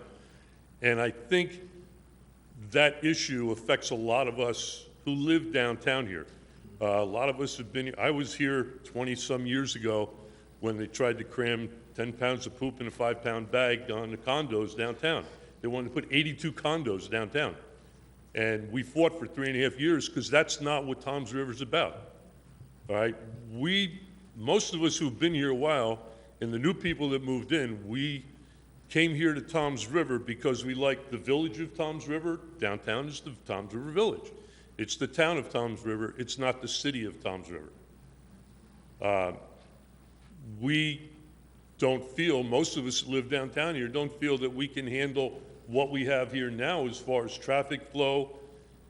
You start putting more apartments, condos in, whatever, and you got this loop. That's not going to work. Toms River has a lot of beautiful buildings downtown. And those buildings should be rebuilt, reconstructed, reused. That's what this town needs. We don't need a loop to get around Toms River. We got to figure out a way to get people in and out of Toms River in a nice, smooth manner. And again, it comes down to about 6-8 months ago, I was downtown here, and I was told we have highways downtown here in Toms River. And I go, where? I was told Hooper Avenue. Hooper Avenue is 4 lanes some places, 2 lanes others. I was told we have Water Street. And I go, Water Street is a highway? They go, yeah, it's 4 lanes. We go 6 blocks and you got 5 traffic lights. That's not a highway. It goes 6 blocks. We don't need a loop around Toms River. We got to figure out the outside of Toms River. We got to figure out Lakehurst Road, 166, Main Street, Washington Street. That's what has to be figured out before we go putting a lot of effort into building bigger roads and different roads down here in Toms River, because it doesn't get us out of here. And I think that's the issue. I don't think this is a useful way to put money to figure out a loop. We have other issues that have to be figured out if that loop was built. You know, and some of us who live here downtown, we look back at the debacle down at 37 and Main Street, which made a bad decision worse. And then we look at maybe a loop. I heard, I don't know if it's a rumor, somebody wants the construction, they want to put a roundabout. They want to put a circle to get off the parkway. What good is that going to do? It's a waste of money. All right, so I think there has to be a lot of concern, a lot of consideration before we go putting money into building a loop around Toms River. Let's straighten out what we got here now, and then if we get downtown straightened out, then let's put a loop to get people in and out of here. Okay. Thank you. Thank you, Mr. Tremolin. Mr. Anderson, did you want to come up and make a comment? No, he can answer everybody all at once. That's fine. Thank you. That's all right. Art Anderson, 12 Park Street. So I guess it was months back, there was 2 Zoom meetings from the town about this. I was involved in it, and they were asking questions at the end, and I emailed them the questions, got a response that they got my questions, but I never received anything. So I'm a little confused. Is that, whatever the survey and the planning, is that complete, and now they're going to engineer it? Mr. Gincallion to be able to answer that. Yeah, who is your question addressed it with? Okay, well, he says, I didn't know if we went through the planning section, is this right now, is this for the engineering, so the planning is done and they already decided they're going to do the circle? I don't believe so. Do my best. There was a lot of questions in that. Yeah. So the build grant, which you're being asked tonight, is for preliminary engineering. This is part of a federal design process. Your question, Mr. Anderson, that was part of the concept development study prepared by the county. There were several public hearings, numerous traffic modeling. The original concept was a loop. That's now been changed to more traditional. The Water Street will continue to be 2-way. Her Flicker will be constructed, and that will become 2-way. So it's not going to be the original design loop. That's some of the findings that the study uncovered. I also, a few years ago, with part of the Federal Highway Administration, the county engineer conducted what they called a road safety audit. The intersection by the MUA, when you come over the bridge, is one of the most dangerous intersections, believe it or not, in the state of New Jersey. The Federal Highway said, take a look at this. So we also have the state of New Jersey is looking to reconstruct the bridge at 166 by Huddy Park. We also have the old former gas site. So all of these things are all kind of happening, and this build grant is kind of a culmination of it. So what's going to, the design now, which is moving forward, is two-way traffic on Water Street and Herflicker. The internal streets, or what would have been the spokes, they'll continue to be two-way and improved with intersection improvements. The recommendation is for a roundabout at the light by the bridge, not a traffic circle. And this has been in coordination with the Turnpike Authority, the Parkway. One of the concerns that they have now is that light backs up, forces traffic to back up onto the Parkway, which is dangerous. You don't really ever want cars stopped because, differential in speed. So the difference between a roundabout and a circle, as most people know or may know, circles were the old technology. For instance, Route 34, you're on the highway, you come up and you go onto the circle, you have the right of way. However, if that circle stops, all traffic stops. A roundabout, the circle has the right of way. The circle keeps on moving. So as the circle keeps accepting traffic, cars coming off of the Parkway, it's less of a backup. And the Parkway Authority so far has blessed that decision. So has the Federal Highway Administration. There was what's called a synchro model, which is a very complicated computer model of all traffic. There were counts done all over the area. And it was projected with full development, which I think we all know the bid is very anxious for. This concept will have better, let me take a step back. Levels of service is how you measure timing at an intersection. If you have wait a long time, it's a failure. That's what aggravates people at a stoplight. We will have better level of service at all these intersections with full development than we will have today without development and without the project. So although we're all concerned about traffic, which we clearly are, we're concerned about safety. I know the bid's concerned about development. There's a lot of thought that's gone into this to try to attack all of those goals.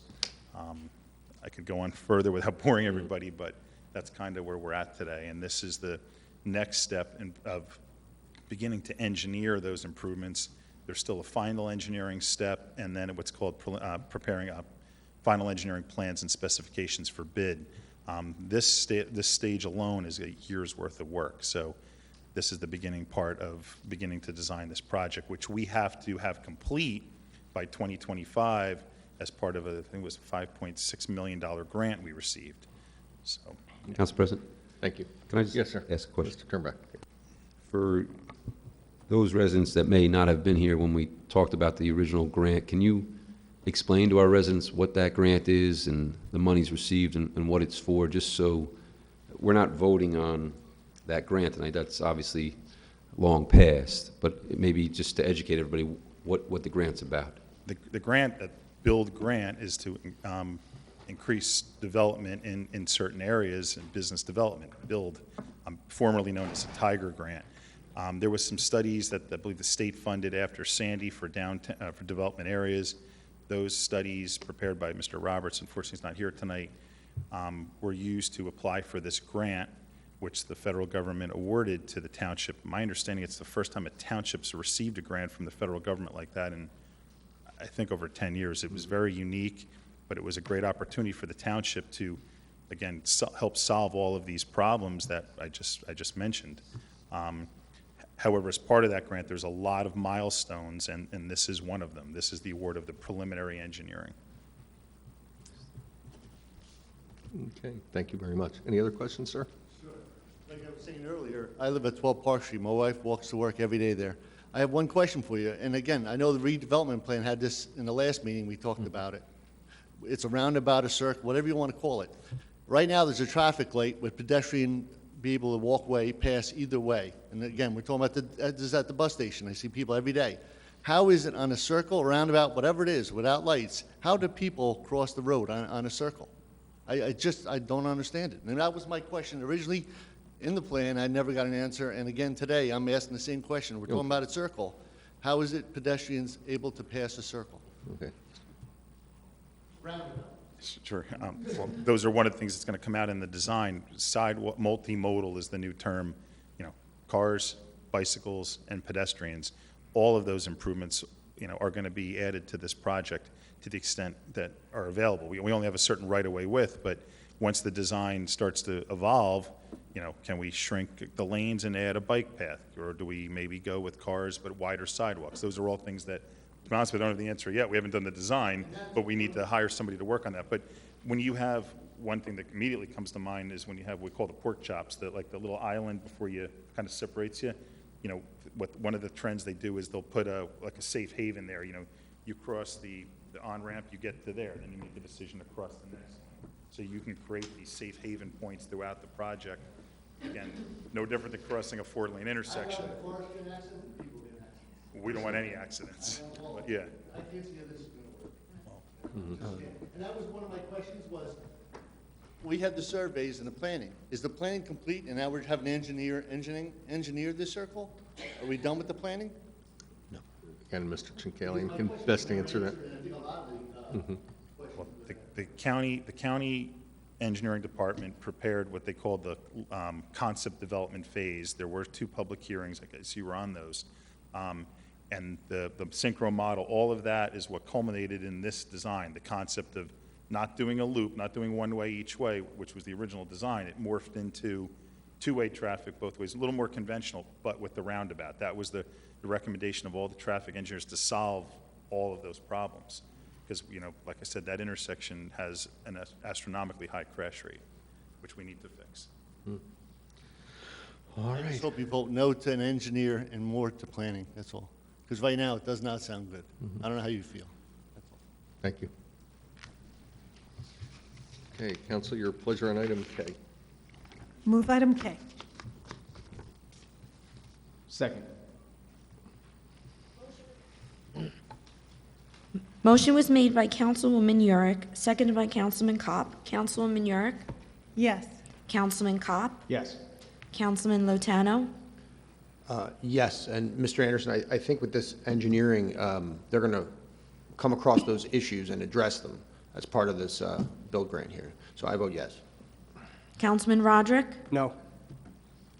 Councilman Turnbach, Echo what Councilman Latano is saying. The engineering should bring all those things forward. I always appreciate Mr. Anderson and the concerns he brings, and we're going to make sure we get answers to that, because obviously the safety of our residents is primary. So with that, we need to see the engineering plans. I'll vote yes. Council President Gagan. Yes. Next are the bills. Move the bill list. And I'll second that. Bills are moved by Councilwoman Yurick, seconded by Councilman Turnbach. Councilwoman Yurick, Abstain from PO 21-03849, payable to Rutgers University. Yes to the balance. Councilman Turnbach, Thank you. I'll abstain from PO 21-03821, payable to the magistrates. PO 21-00653, 21-02622, 21-03798, 21-03799, payable to law office of Siddle, Holzappel, and Zabarski. I'm a local attorney in town. I have conflicts with the magistrate and with Siddle, Holzappel. I'm also going to abstain from PO 21-03924. That's payable to Habitat for Humanity. I'm a trustee on Habitat for Humanity. Yes to the balance. Councilman Kopp, I abstain from the following bills. 21-03609, payable to Oceans Harbor House. 21-03378, 21-03802, 21-03803, 21-03804, payable to Owen and Little Associates, and Bill 21-04036, payable to Silverton First Aid. Yes to the balance. Councilman Lotano, So I have to abstain from 21-02872, 21-03601, and 21-03934. 36 payable to Holman Farina Allison PC. I have a conflict. Yes to the balance. Councilman Roderick. Abstaining to PO 21-00117, Direct Development. I don't have a conflict, but this is the second meeting in a row where Direct Development has billed the township $4,600, and I'm really not sure what they're doing for this money. I'd like a breakdown of these bills to see, well, what we're actually paying this Democratic PR firm to do for us. So I'm going to abstain. And yes to the balance.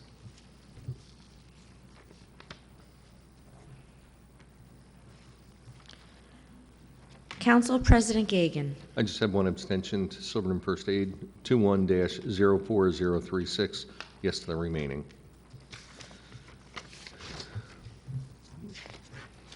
Next, we have elected officials' comments. Councilman Roderick? Well, I also, before my comments, I had a quick question for Township Attorney Merlino. Are we allowed to make an appointment tonight? I know the council voted in favor of an MUA appointment. However, that was not advertised until 10 o'clock this morning, and the actual person who was being appointed wasn't advertised either. It's my understanding, at least I'm not an attorney, that we're supposed to give proper notice, and that the agenda is supposed to be finalized, and the public is supposed to be able to see what's on that agenda on Friday. Council President, I can attest to the agenda being posted as of Monday, day before the meeting, which we always do. Okay. Thank you. My question, do you mind answering that? Yeah, the meeting agenda was posted, but this meeting was advertised back in January as part of our annual notice, so there is no requirement that the agenda be pre-published.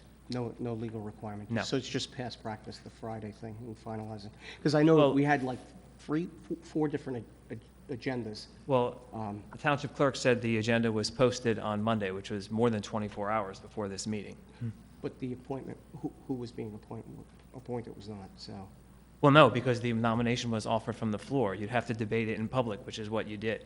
We've had history with that with Mark Dykoff in the past, where Mark Dykoff was added 3 hours before the council meeting. And I raised that issue, Councilman Roderick, but it wasn't an issue at that point in time because he was supported by the party politics and it went forward. So, again, we've had this issue we've raised before and there's past precedent on it. So it's legal? Yes, because the nomination was not decided in secret. The nomination was decided in public. Okay, all right, thank you. And the other item that I wanted to address was, it has been raised and brought to my attention by residents that there are a number of anti-gay posts that have been posted out on social media allegedly by a member of the Municipal Utilities Authority, a board member. And I would like to ask the council that we look into this. I saw them for myself. They're quite disturbing, calling gay folks sick bastards, not to use foul language. But I believe we need to investigate this, and I'm asking the council to do so. That's Okay. all I have this evening. Very good. I'll assign Mr. Merlino to look into that. That's acceptable. Mr. Turnback, comments? Thank you, Council President. I want to thank Gene Mickle of Asbury Park Press, who's here today, for running a story on Sam Green. And Sam Green is a student at Brookdale Community College who had to do a classroom assignment in the winter of this year at Brookdale. And he spoke about and decided to work on Ocean County's lack of a transitional housing center. And he made a decision at that point in time that at the end of the school year he was going to walk across the United States 3,000 miles to bring awareness to our lack of a transitional housing center here in Ocean County and to try and raise money. And he's a young man that has given a lot of us inspiration. And Gene, I appreciate you drawing attention to him. I think it's very honorable. He's got a dog that's named Taylor Ham. That is walking with him. Taylor Ham walks 1 to 2 miles a day. That might be pork roll. I don't know. I'm thinking the same thing. I'm having that battle in my head right now. But right. But it's an honor to see what Sam Green is doing. Sam Green's not a resident of Ocean County. He just sees that we're in need of a transitional housing center and has really made a great choice to walk across this country to try and raise funds. So check him out. If you have the means, donate to Sam. He is trying to raise money. It's no secret that I'm an advocate for a transitional housing center here in Ocean County. And what I oftentimes find, and it's normal, we talk about this mainly in the winter, right, when it's cold, because we're concerned that when people are outside in the cold that they may die, right? But when I'm driving down Washington Street today and I see the guy I know sleeping in the woods next to Washington Street School, they're subject to similar elements in the summer with heat, and we should be working year-round at this. So, Sam Green, very proud of you. You're an inspiration to me. I would certainly love to join him at some point on his trek, and I'm certainly going to support him however I can to help raise this money. I would continue to urge our county commissioners to work alongside of us to try and get this done, and let's get it done this year. Thank you. Thank you. Councilman Latano. Thank you, Council President. I just want to address Councilman Roderick's letter that he read. It's not lost on the people who sit here or watch at home week after week that there's been other letters that have been tried to read up here from the dais that have been talked down repeatedly. I commend the rest of the people up here for letting Councilman Roderick finish the letter that he read. We took that letter seriously. I know Council President forwarded on, he said it already, but I'm going to repeat it. He forwarded it on to the prosecutor's office to have an outside authority look in to see if there was anything done inappropriately. So we took the steps to actually report the people that were in that letter to make sure nothing was done illegally. There's been a lot of conspiracy theories that have been thrown around up here, and we would like to put an end to that, and we'll have to be reporting them as they come in. Other than that, I want to, like always, bring attention to the bid and Maren, all the work she does downtown Toms River with the farmers market every Wednesday. It's been very successful this year, even though it's been quite a hot one out there. It's been pretty tough. There are downtown movies, cruising in the streets with the classic cars. There's a lot of things to do. Of course, downtown night out with dining, Exit 82 Theater Company with different shows. There's a lot of things to do. I encourage the residents of Toms River to not only support our downtown, but also support all of our local businesses and try to shop local. Thank you very much. Thank you. Councilwoman Urick. There's actually a couple of special events coming up. The first one is going to be downtown here, and it's the National Night Out. It's presented by the Toms River Police Department, and it will be next Tuesday evening, August 3rd.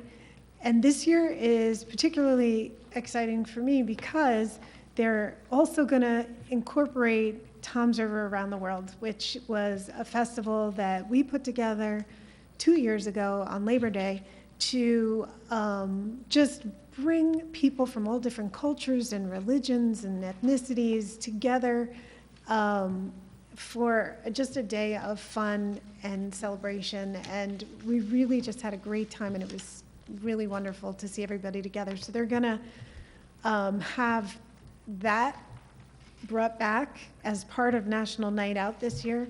So downtown is going to be really crazy that night because it's going to be Washington Street and Huddy Park, and it's just going to be really busy. So I encourage everybody to come out Tuesday, August 3rd. And then also, Exit 82 is putting on their first live production post-COVID. It's going to be outside because we want to keep it safe. So they're going to be producing Hair starting this Thursday, and it runs for 2 weekends, and you can get tickets on their website. And it's in partnership with Save the Barnegat Bay, which is really great to see companies in town working together, promoting each other. And that is just a win for everyone. So that's it. Thank you. Councilman Kopp. Thank you, Council President. So I just want to make one comment. I just want to congratulate Mr. Brilliant on your appointment. You were very much well respected by almost all residents, I would say, Republican and Democrat in this town. And you're going to do a great job, and we really appreciate you stepping up to the plate and taking this appointment. And other than that, Council President, that's all I have tonight. Thank you. I have no further comments. Mayor Hill. Thank you, Council President.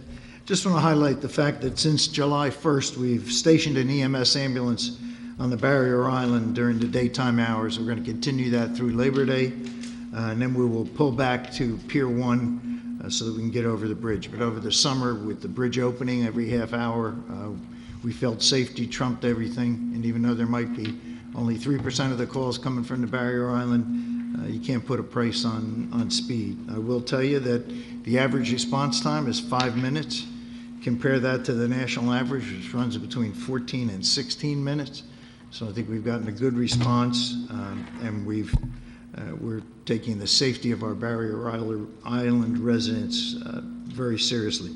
I've also directed the chief. He sent a letter to the Fire District 1 to discuss using per diem firefighters and EMS on the Barrier Island, which would provide both fire and EMS response times, which would be greatly decreased during the summertime. So we're looking at that, expanding that program to include fire and EMS. If we can have 4 people stationed over there, 2 EMS, 2 firefighters, we're going to be able to go with either fire response or EMS response. I'd also like to highlight our Code Enforcement Department. This is a report from July 9th to July 19th. They responded to 81 complaints that were received. They had 85 violations were issued, including 11 illegal pool rentals. This has been a problem for the last 2 or 3 years. There is a website called Swimbly, which has been highlighted, unfortunately, by the Wall Street Journal and Shark Tank, advertising people to do hourly rentals of personal pools, which makes no sense to me. If you have a homeowner's insurance, it's going to be voided if you have an accident. And I asked the county, and I asked our recreation director what the requirements are for a public pool, commercial pool. You have to have a certified pool operator. You have to have Red Cross trained lifeguards. And again, depending upon the size of the pool, you have to have a county license, and you have to do daily water quality tests. Now, I doubt that any of this is going to be done on a private pool. I think it's it's a safety issue, and it needs to be stopped. This internet, we've sent a number of registered letters to the internet company. They have not responded. I will tell you that our code enforcement also found, I think, 5 or 6 pools in Jackson. They forwarded that to the Jackson code enforcement. It's got to stop. It's crazy. They also did 65 CO rentals, 105 follow-up inspections, and also inspections on vacant properties. Lori also mentioned this Tuesday, August 3rd, is the Toms River Night Out in conjunction with TR United around the world in Toms River. Food trucks and booths, going to be multicultural. Goes from 5 to 9, so come out and support that. Also on Friday at noon, there's going to be a press conference. The governor's coming down for Toms River Field of Dreams. So I encourage anybody that can get out there at 12 noon to be there for that opening. And that's all I have. Thank you. Thank you very much, Mayor. Okay, at this time, I'll open up the floor for public comment. Does any member of the public wish to be heard? Yes, sir. You in the white T-shirt. Yes. You would... 5 minutes. You can speak about anything. Just state your name and address for the record, please. Michael DeSalvo, 3201 Equestrian Way. I'm sorry, can you repeat your name, please? Michael DeSalvo, 3201 Equestrian Way. I live in North Toms River in a community, and I'm a little concerned about the demolition of the area. It's kind of going to be the epicenter for the new downtown Lakewood. Right now, our planning board okayed 6-building office complex that intrudes into the community that I live in. And I hear about all of the concern for the residents, but I don't see it, okay? This is coming into a neighborhood of 6 office buildings, like not where it's not going to bother anybody, but it comes into a neighborhood where there's housing on the left, housing on the right, and housing in the back. This will be 100 feet away from my door. And I don't see any benefit to our community for this, in this area. It's block 135, lot 4. And it is by Whitesville Road and between Massachusetts. And right now, if any of you have ever been on Whitesville Road and 70 at any time of the day, it is horrendous. I can't even get out of my community anymore. So, or whoever zoned this for this building to be built, I don't understand. How do you zone a 6 office building, 4 3-story buildings, and 2 2-story buildings? Housing, it's enough parking for over 800 cars right in a community. So I don't understand what we're doing here, how we're allowing this, and how it's helping our community. I've lived here for 25 years. I pay my taxes. I'm a good person, no priors. So, you know, I just can't understand. I have to live. I'm 67 years old. I can't afford to go anyplace else and, you know, around because of the taxes. I just received my senior tax freeze. Now I got to move because of this. So I'm just telling you what concern I have. Okay, thank you. Any other member of the public? Council President, maybe for Mr. DeSalvo could, Yeah. obviously, maybe we could have him speak to Mr. Amoruso about different planning board meetings he can attend to voice his concerns when those projects are being considered, because, Yeah. right, I understand, but in other words, those decisions aren't made here at the council, right? Certainly, no, I just want to make sure you. Absolutely we want that, but I was just trying to have you be made aware of when those meetings are, so maybe you went and voiced your concern there as well, but. That was like, it's a $50 million project, so I guess the guy who retired from the zoning thing, I guess. I just wanted to make sure you were aware of those and aware that you had a right to appear and voice your concern there, that's all, and I appreciate your words to us. Thank you. Thank you. Yes, sir. You in the green shirt, yes.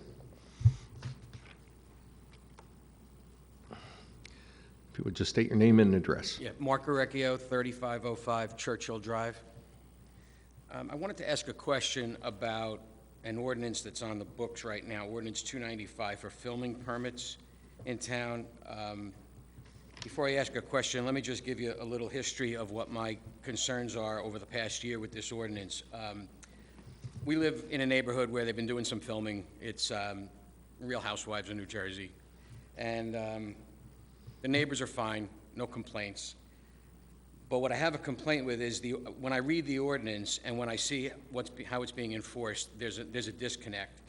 The filming in a residential area requires a permit, maximum of 3 vehicles, 14-day application prior to filming, notice and proof of notice required. I'm reading that right from your ordinance. So last August, 12 to 15 vans show up one week and do filming for 4 days, right before Labor Day. I live on a cul-de-sac. I'm on the end of the cul-de-sac. It wasn't overly disruptive, but 12 to 15 vehicles triple parked in the cul-de-sac, no notice, not knowing it was happening, was a little concerning. So I did an Oprah request recently, and I got the permit application from last year. Got it right away, and I asked, well, where's the proof of notice? There wasn't any. So I asked at the clerk's office, where's the proof of notice? They said, well, the law department is the one who checks for proof of notice and makes sure everything's in order before we issue a permit. Walked over to the law department, they couldn't find it. They didn't have anything. So they said basically, you know, we can't find it, we don't know what happened, filming was over, they're not coming back till next summer, we'll keep an eye on it. Here we are this summer.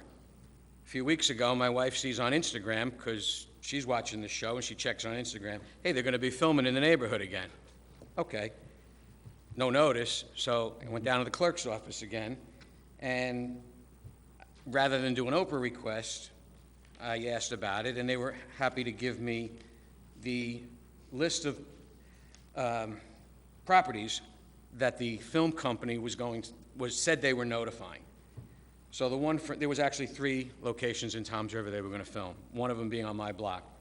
So I looked at the list, and first of all, I'm on the list, but the 2 houses actually directly next door to the house they're filming in aren't even on the list, and none of the people on the list got notified. So apparently, it's like an honor system. They told you they were going to notify, but they didn't. While I was in the clerk's office, I know they got some phone calls, and I heard some discussion that the filming company was saying, oh, we put the notices in the mailboxes, we knocked on the doors, all of which is illegal, obviously, and doesn't follow your ordinance.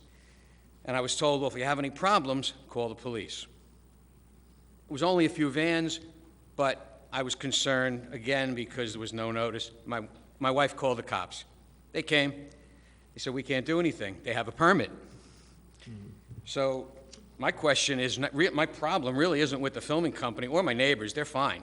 My problem's with the town. You have an ordinance, and it's not being enforced properly, and I don't know who to go to because I've asked the clerk's office, the law department, the cops, and now I'm here at the council, and I'd like to know, how do you enforce an ordinance that says you have to have notice to the neighbors, and they're not getting it, and yet they're getting a permit, and they're waving it around saying, I got my permit, I can film. Right. Mr. Merlino is able to I do answer this review those question for you. applications. If there was no proof of notice with this, that might be an oversight on my part. This is actually, we've issued a number of these film permits over the years since we've had the ordinance. This is actually the first time where the company has not complied with the notice requirement. So if you want to send your information to me, I'll take care of it, because if the proof of notice is not in there, we should reject the permit. Okay, but the proof of notice needs to be written and like a registered... Well, no, I have to have proof, so I want to see that they mailed the letters. Okay, well, that's not happening, obviously. Right, It's no, 2 years in a row it okay. hasn't happened, so I'm No. trying to find out what department, when the vans show up again next year, Yeah. who do I talk to? Talk to me. Okay. Do it ahead of time. Is there is your contact information on the website, or? Yes, it is. As the borough attorney? Mm-hmm, yes. Okay. And who reviews this? Who reviews? It goes through several layers of review. It goes to PD review to make sure there's not going to be a traffic issue. Right. It goes to review for the clerk's office to make sure the requirements. Ultimately, it comes to me as well. Okay, so does Can- the proof of can notice he have to be give like a his registered name mail? and- Like if I was going for a variance and I had to, notify everybody within 200 feet of me, and they have the little green things from the post office? Is Well, that I don't know if typically how it's it supposed to specifically be? says that, but I can require that. Okay. That's right. And if we need to tighten something up, certainly we will. I was just Councilwoman going to Burek? say if he could give his name and address to the clerk, who could Yeah. forward it to Mr. Merlino so that he has it, so that if We that can follow up company ahead of time. requests a permit again, he will be able to reach out to you. Well, I've been down to the clerk's office a couple of times. They probably recognize me being down there. But do I give them, okay. do I Your put your the name, list together of address, everything? email, phone number. I'll give you the whole... However, If Mr. you have it Merlino with could you, I'll reach. take it. Well, I just have some handwritten notes, but I'll write something up so that they have everything, including my name, You know what? address, and everything. Just very simple. Just email me. It's my first Okay? initial. Your email's last on the name. website? Yes, first on the initial, town last website? name at tomsrivertownship.com, and I'll take care of it. Okay, and I just like to make note that if there's any more coming up before it could be somebody else's neighborhood, that they got to tighten up the way this is being done. Sure. Agreed. Thank you. Thank you. Any other member of the public wish to be heard? Yes, sir.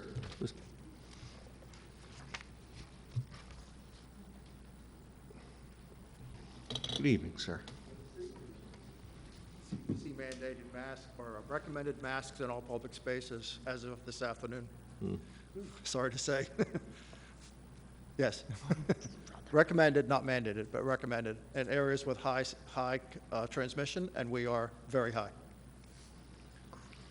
Anyway, Paul Jeffrey, 1661 Bay Boulevard, Vice President, Ortley Beach Voters and Taxpayers Association. I just want to thank Maria Maruka, who's not here tonight, and Lou and the mayor and everyone else for the first reading of Ordinance 14, which is regard to the Surf Club property. It's been a long, long, long wait, and we're thrilled to see this, at least this first step, go forward. I have one question. That is, does this mean that everything is essentially done, and we are just at a waiting period for the second vote, or are there actually other negotiations that need to go on between now and the second vote? There are other negotiations that have to go on, but that's going to deal with post-acquisition things. That'll be between the township and the state. The way I would describe it to you, I hate sports metaphors, but I think we've rounded second base on this one. Okay. So we're not home Not yet, no, but we should be by the end of the year. That's what we expect. by the end of the year? By the end of the year, yeah, we should be. All right. There's Well, multiple pieces to this project. It's Oh, not I simple. fully It's not understand that. simple A and B. Yeah, but we need to get it done. We expect The that to sooner get the better. done, But All right, so my other question was, I noticed that this says that the money is coming from the open space fund. So my related question is, I think it was 1.8 something million that was, came to Toms River from Ocean County. Did all of that 1.8 or 1.9 million go into the open space fund? We have And that's related to the open space question that's coming up. If all that money went to open space fund, do we really need to increase the rate? we have not closed on that transaction with the county yet, but the ordinance that approved that sale, all those funds are supposed to be deposited in the open space trust fund. But that covers more than just the acquisition. Those funds will also assist us in doing what we need to do post-acquisition to improve the property. Yeah, because it's a lot more than obviously Yeah, is needed no, for the that purchase. fund encompasses more than But, just but the that, acquisition. those funds presumably, once they go to open space fund, can be used for whatever purpose the open space fund chooses to use them for, is that correct? These funds are earmarked mainly for the surf club. Okay, that's useful to know. Okay, thank you, Anthony. Thank you, everybody, for working so hard on this. Let's get over that finish line. We will. Thank you, Mr. Jeffries. Does any other member of the public wish to be heard? Yes, ma'am.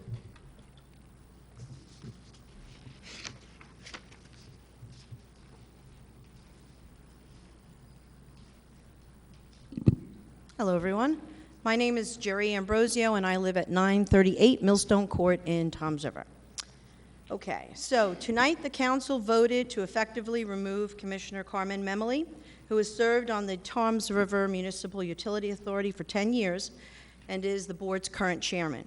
Mr. Memoli is being removed in retaliation for his refusal to join the Republicans for Toms River, a political club, which Mayor Hill, Council President Gagan, Council Vice President Maria Maruca, and Council members Latano and Kopp are members of.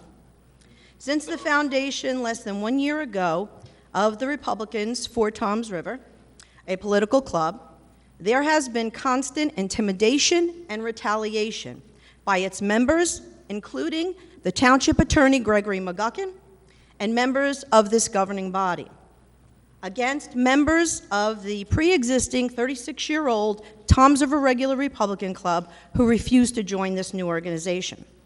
As the New Jersey law states, I believe it's Worker Freedom from Employer Intimidation Act, it is unlawful, meaning it is unacceptable. It is unlawful. It is against the law to threaten, to intimidate people because they exercise their right to choose whether or not they want to join a political organization. I am really glad to hear Council President Gagan say that he is taking this seriously and that he has sent the letter that was forwarded to him to the prosecutor's office so that this can be further investigated. And I look forward to being able to be a part of that investigation and to discuss matters with the prosecutor's office pertaining to this. Thank you all. Thank you. Does any other member of the public have any comments? Yes, ma'am.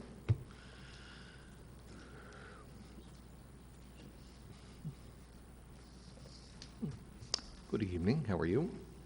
Marianne Wallace, 2nd Avenue, Nortley Beach. I just want to also underscore what Paul said, that we're very, very grateful that the surf club deal seems to be moving forward. We are afraid to get excited about it, but we are really looking forward to having a celebration when this happens. I would advise you to get it done as soon as possible because you would want people to be there when we have the ribbon cutting. And if you wait till the end of the year or the winter, you're not going to get a large crowd there at all. I just urge you to finish this up, get it going. I get asked about it every day, and we're so close. We'd like to hear more details we've been told all along, don't ask too many questions. We don't want to upset the apple cart and all, and we've been very patient about this. But there are some details that we'd like to know, but most of all, we want to get it done. So thank you for moving it forward tonight, and we look forward to celebrating with all of you when we finally get the deal closed. Thank you. Thank you. We are trying to keep it moving, that's for sure. Okay, does any other member of the public have any comments, wish to be heard? Okay, seeing none, I'll take a Seeing motion. none, motion to move public comments? Second.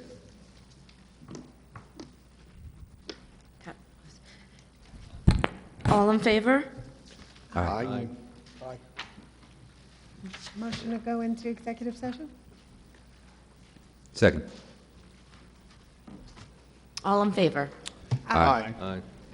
Whereas Section 8 of the Open Public Meetings Act, Chapter 231, Public Law 1975, permits the exclusion of the public from a meeting in certain circumstances to discuss matters requiring confidentiality and/or of a privileged nature, and whereas the Township Council is of the opinion that such circumstances presently exist.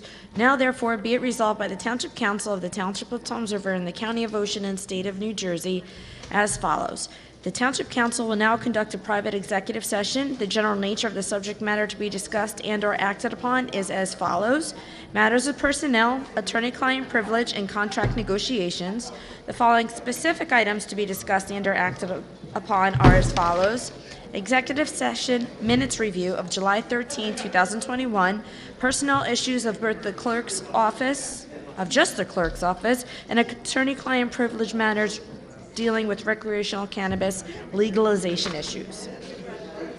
It is anticipated that the deliberations conducted in closed session may be disclosed to the public upon the determination of the Township Council that the public interest will no longer be served by such confidentiality.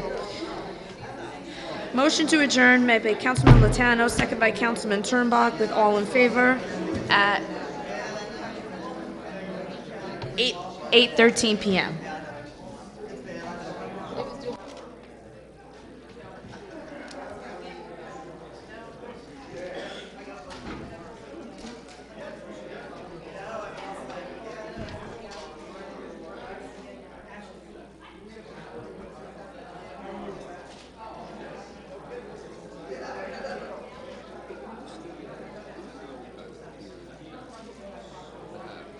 I don't know who that is.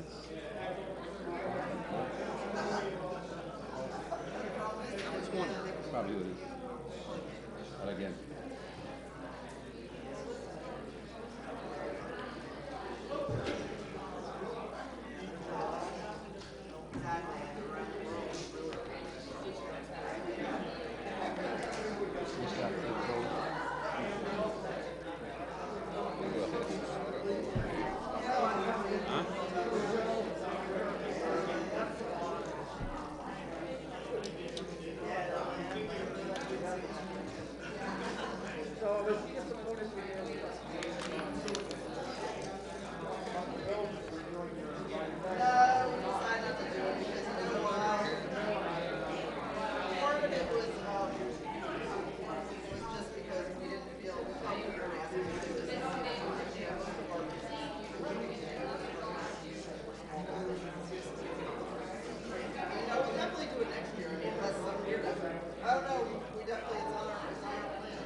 Do I have a motion to go back into executive session?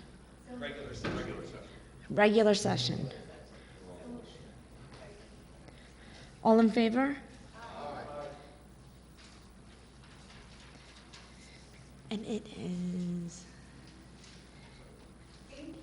8:50 on the dot. Okay, do I have a motion to adopt the executive session minutes of July 13, 2021?